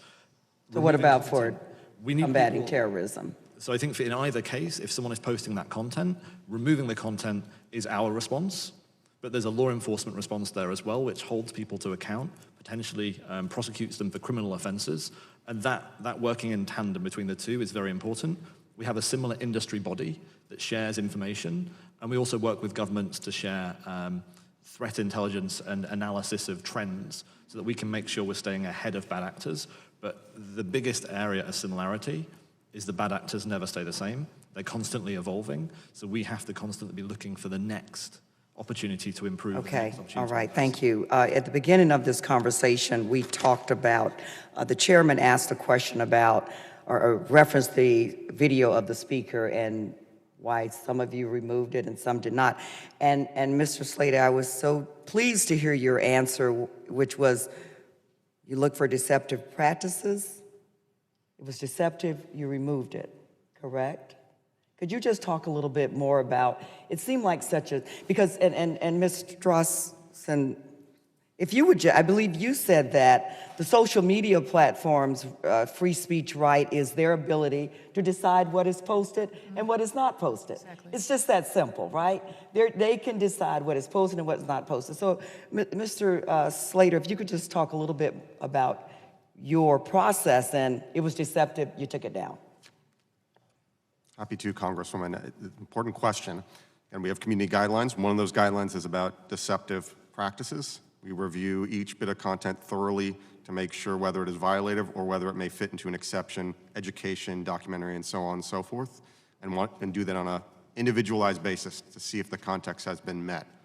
And we present those guidelines publicly on our website for anyone to read. Thank you very much, Mr. Chair. I yield back. Thank you. Chair, I recognize the gentleman from Texas, Mr. Taylor, for 5 minutes. Thank you, Mr. Chairman. So just a quick question. So is Google an American company? Congressman, we are headquartered in California, yes. Are you loyal to the American Republic? I mean, is that something you think about, or you think of yourselves as an international company? We build products for everyone. We have offices all across this country, have invested heavily in this country, and are proud to be founded and headquartered in this country. Do you, so if you found out that a terrorist organization was using Google products, would you stop that? Would you end that? We have a policy, Congressman, of addressing content from designated terrorist organizations to prohibit it, make sure it's taken down. I'm not asking about content. I'm saying if you found al-Nusra, terrorist organization, was using Gmail to communicate inside that terrorist organization, would you stop that? Do you have a policy on that? If you don't have a policy, that's fine. I'm just trying to, where are you on this? Certainly, where appropriate, we will work with law enforcement to provide information about relevant threats, illegal behavior, and so on. And similarly, we'll respond to valid requests for information from law enforcement. I'm not asking if you respond to subpoenas, and I appreciate that. It's good to hear that you deign to be legal. What I'm asking is, if a terrorist organization uses a Google product and you know about that, do you allow that to continue? Or do you have a policy? I think in appropriate circumstances, and where we have knowledge, we would terminate a user and provide information to law enforcement. Okay, so you'll forgive me for not, your answer is a little opaque. I'm still trying to figure this out. So if a terrorist organization is using a Google product, do you have a policy about what to do about that? Thank you, Congressman. I'm attempting to articulate that policy. I'd be happy to come back to you with further information if it's unclear. Okay. Would the gentleman yield? Sure. Listen to the answer about referring it to law enforcement. I think that's an appropriate response, because if there is a suspicion that criminal activity is afoot, you would want to refer it to law enforcement, and law enforcement make the call on that. Sure. So just to kind of maybe help you a little bit with that particular portion of it, but thanks, Chief. Back to the policy. Thank you. Appreciate it. So, and just to kind of follow up with that, so the Islamic Republic of Iran is the largest state sponsor of terrorism in the world, right? They are a terrorist, pieces of the Islamic Republic are terrorist organizations. Do you have a specific ban on that terrorist organization and their ability to use your Google products? Congressman, we have prohibitions on designated terrorist organizations using products, uploading content, and so on. Okay, so you seek to ban terrorist organizations from using Google products?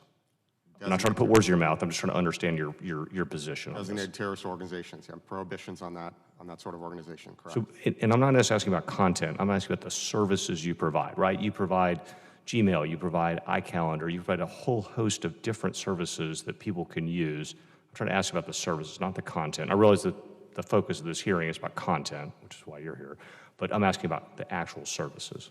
Right. To the best of my knowledge, if we were to have knowledge, and again, as my colleagues have said, these bad actors are constantly changing their approaches, trying to game the system and so on, but we do everything we can to prohibit that sort of illegal behavior from those sorts of organizations. Do you have screens set up to try to figure out who the users are, to try to pierce the veil, so to speak, and to an anonymous account, figuring out where that is or who that might be, where it's sourcing from? Are you looking at that? Is that something? Is that part of how you operate as an organization that Google does? Absolutely, Congressman. We use a combination of automated systems, threat analysis to try and ferret out behaviors that may be indicative in that way. All right, thank you. I appreciate your answers, and with that, Mr. Chairman, and I appreciate the panel for being here. This is an important topic, and thank you. Thank you, Mr. Chairman. Thank you very much. Chair now recognizes the gentlelady from Nevada, Ms. Titus, for 5 minutes. Thank you, Mr. Chairman. We've heard a lot about incidents, but we haven't mentioned much about one that occurred in my district of Las Vegas. This was the deadliest shooting in the United States in modern history, October 1st, 2017. Gunmen opened fire on a music concert, a festival, and after that attack, there was a large volume of hoaxes, conspiracy theories, misinformation that popped up all across your platforms, including about a misidentity of the gunman, his religious affiliation, and some of the fake missing victims. Some individuals even called it a false flag.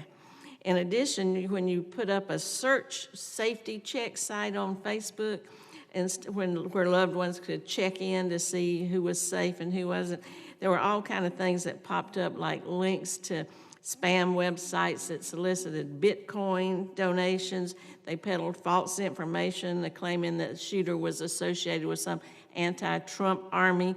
Just a lot of mess there where people were trying to make contact.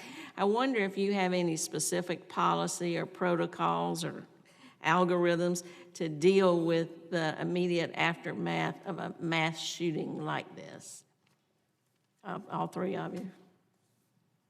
Thank you, Congresswoman. And let me say that the Las Vegas attack was a horrible tragedy, and we think we have improved since then, but I want to explain what our policies were even then and how we've gotten better.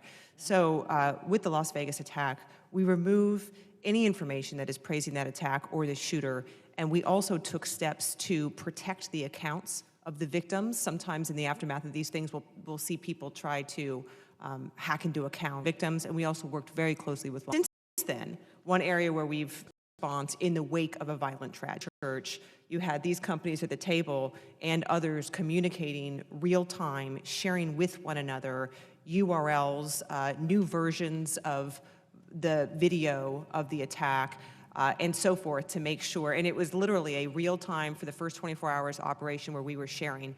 In that first 24 hours, on Facebook alone, we were able to stop 1.2 million versions of the video from hitting our site.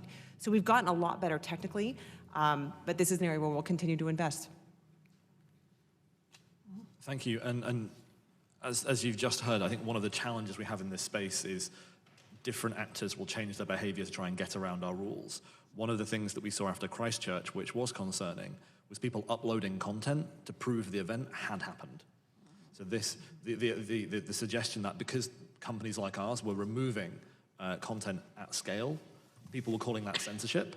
So there were people uploading content to prove the attack had happened. That's a challenge that we haven't had to deal with before, and it's something we're very mindful of, and we need to figure out what's the best way to combat that challenge. We have policies against the abuse and harassment of the survivors and victims and their families.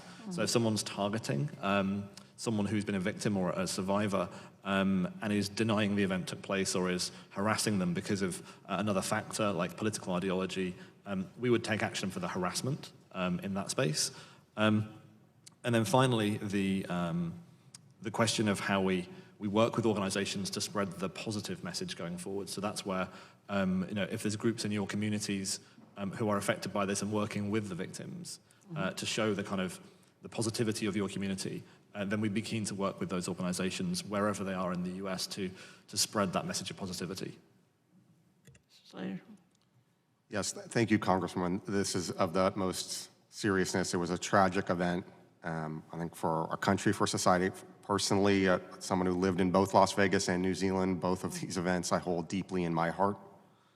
We take a threefold approach to the sort of misinformation and other conduct that you were talking about. We try and on YouTube raise up authoritative sources of information, particularly in those breaking news events, to make sure that authoritative sources outpace those who might wish to misinform, and so on. We will strike, remove denials of well-documented violent events or people who are spreading hate speech towards the survivors of that event.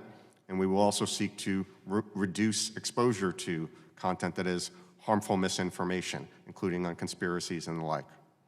Well, these people have already been victimized in the worst sort of way. You hate to see them then become victims of something that occurs over the internet. One thing we heard from law enforcement was that you might think about, and I think this relates kind of what you were saying, Mr. Slater, using your logarithms to elevate posts that come from law enforcement, so people seeking help go to those first as opposed to some of this other information just that comes in randomly. And you're working with law enforcement. Have you considered that? I know you were addressing the chief's questions earlier. Ms. Bickert? Thank you, Congresswoman. That's something that we can explore with law enforcement. We certainly try to make sure that people have accurate information after attacks. Our systems didn't work the way we wanted them to after Las Vegas. We learned from that, and I think we're in a better place today. I'd appreciate it if you'd look into that. I think law enforcement would too. Thank you, Mr. Chairman. Thank you. Chair recognizes the gentleman from Mississippi for 5 minutes. Thank you, Mr. Chairman. First of all, to our representatives from Facebook, Google, and Twitter, I want to thank you for being here today. I want to thank you for previously appearing for a closed briefing that we had earlier this year. And so we seek to continue to examine this complex issue of balancing First Amendment rights against making sure that content that is on social media does not promote terroristic activity. And Professor Strawson, you were not here during that closed briefing, so I want to ask a couple questions to you. During your testimony, your written testimony, you highlight the potential dangers associated with content moderation. Even when done by private companies in accordance with their First Amendment rights. You make a case for social media companies to provide free speech protections to users. You even state in the conclusion of your written testimony, you say how to effectively counter the serious potential adverse impact of terror content and misinformation is certainly a complex problem. While restricting such expressions might appear to be clear, a simple solution, it is in fact neither, and moreover, it is wrong. Now, I know you, that was a conclusion of an 11-page report that you provided, but could you just briefly summarize that for the purpose of this hearing?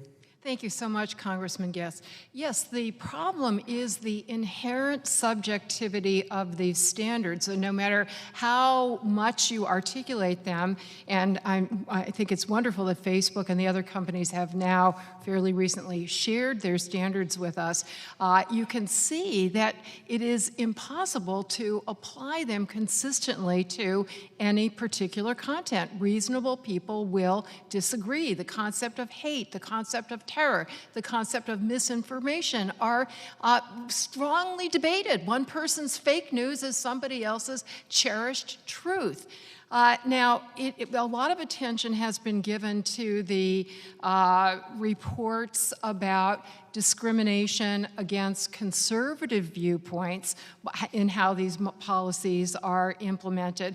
I want to point out that there also have been a lot of complaints from progressives and civil rights activists and social justice activists complaining that their speech is being suppressed. And what I'm saying is that no matter how good the intentions are, no matter who is enforcing it, whether it be a government authority or whether it be a private company, there is going to be, at best, unpredictable and arbitrary enforcement, and at worst, discriminatory enforcement.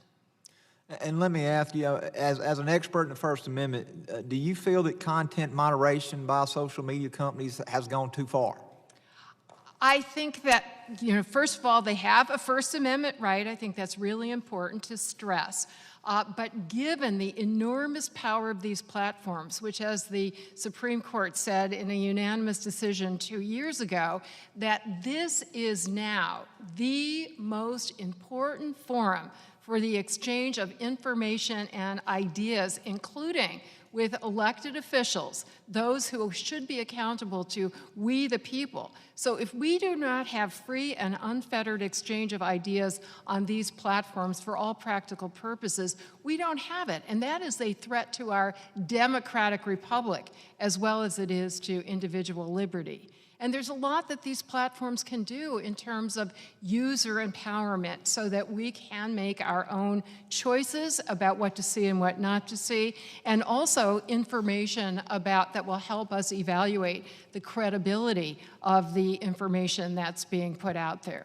And finally, Mr. Alston, do you have any recommendations that you feel would help balance First Amendment, individuals' First Amendment rights versus trying to protect social media from terrorists being able to use that as a platform, that you would recommend first to the social media companies? And then are there any recommendations that you would have of this body, things that Congress should consider that would help us as we navigate this very difficult situation?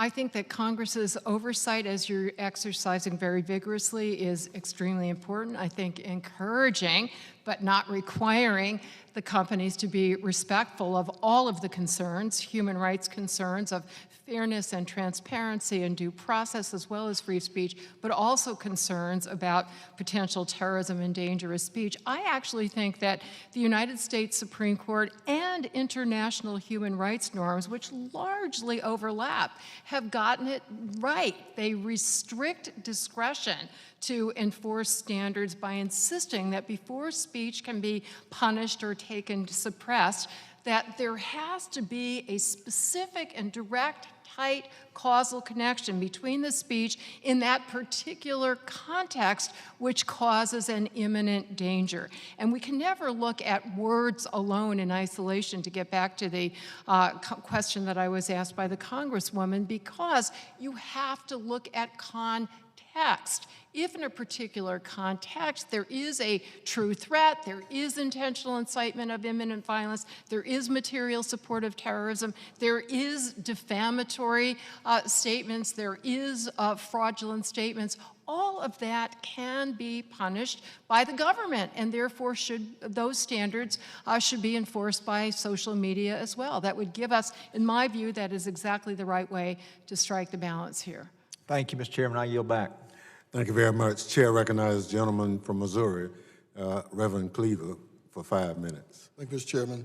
I'm have a little different approach than my colleagues. Ms. Strawson, in 1989, I was a member of City Council in Kansas City, and the Klan had planned a big march in Swope Park. All this is still online. You can look at it. And I fought against them, and the ACLU supported the right to march, and that if I had passed an ordinance, I was also vice mayor at the time, if I passed an ordinance, they would challenge it in court. I'm not mad. I'm not upset. I'm a former board member of the ACLU, and so I think that free speech has to be practiced even when it's aberrant. Now, for everybody else, in some ways, I kind of feel sorry for you. Not enough to let you out without, beating up on you a little bit, but I'm afraid for our country. We have entered an age of where people respect an alternative truth, and it is just so painful for me to watch it, and I don't think I'm watching it in isolation. Alternative truths are people will say something that's not true and continue to say it. It doesn't matter. I saw it last night where the president said, Barack Obama started this border policy, and I'm correcting it.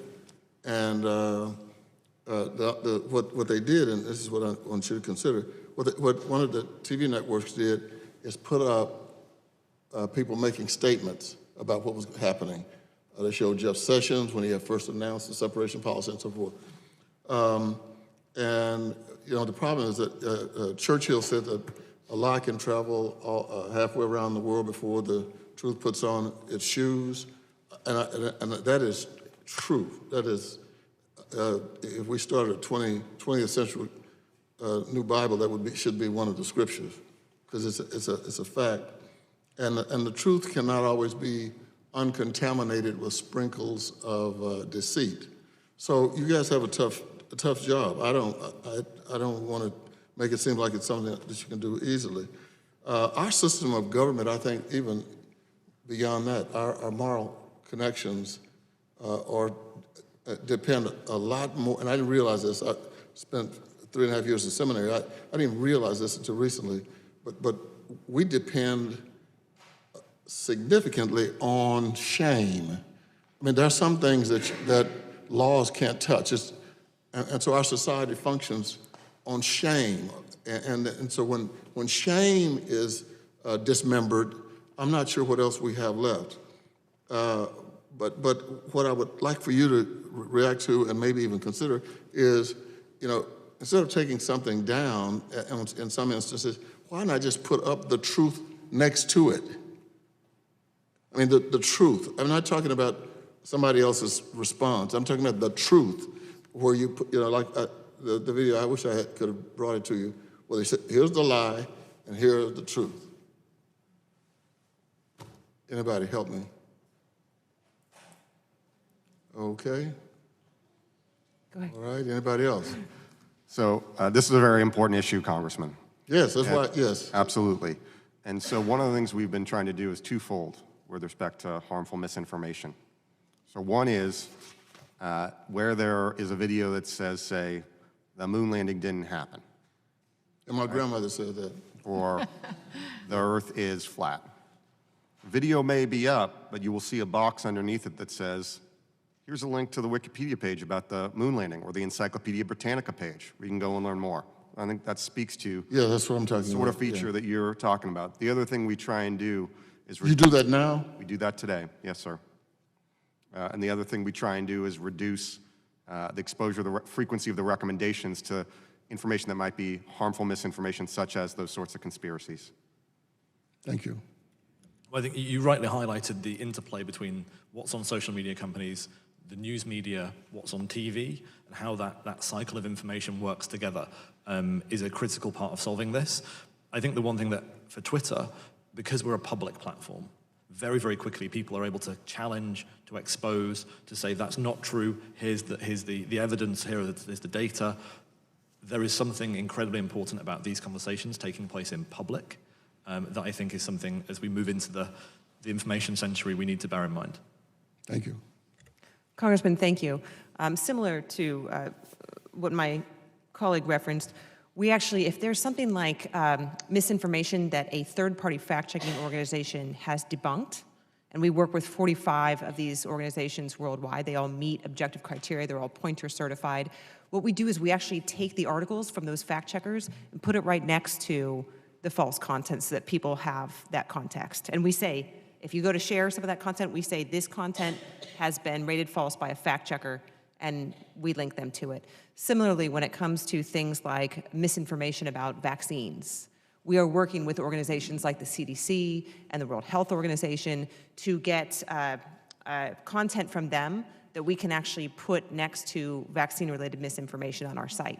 We do think this is a really important approach. It obviously takes a lot of resources. Another thing we're trying to do is I guess what I would say is empower those, and this is similar to what Mr. Pickles mentioned, empower those who have the best voices to reach the right audience on this. So we invest heavily in promoting counter speech and truthful speech.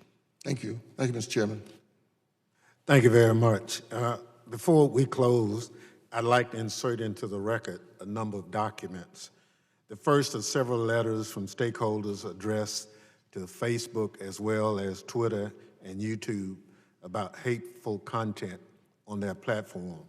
The second is a joint report from the Center for European Policy Studies and the Counter-Extremism Project. The third is a statement for the record from the Anti-Defamation League. The fourth are copies of community standards as of this day for Facebook, Twitter, and Google. Without objections, so ordered. I thank the witnesses for their valuable testimony and members for their questions.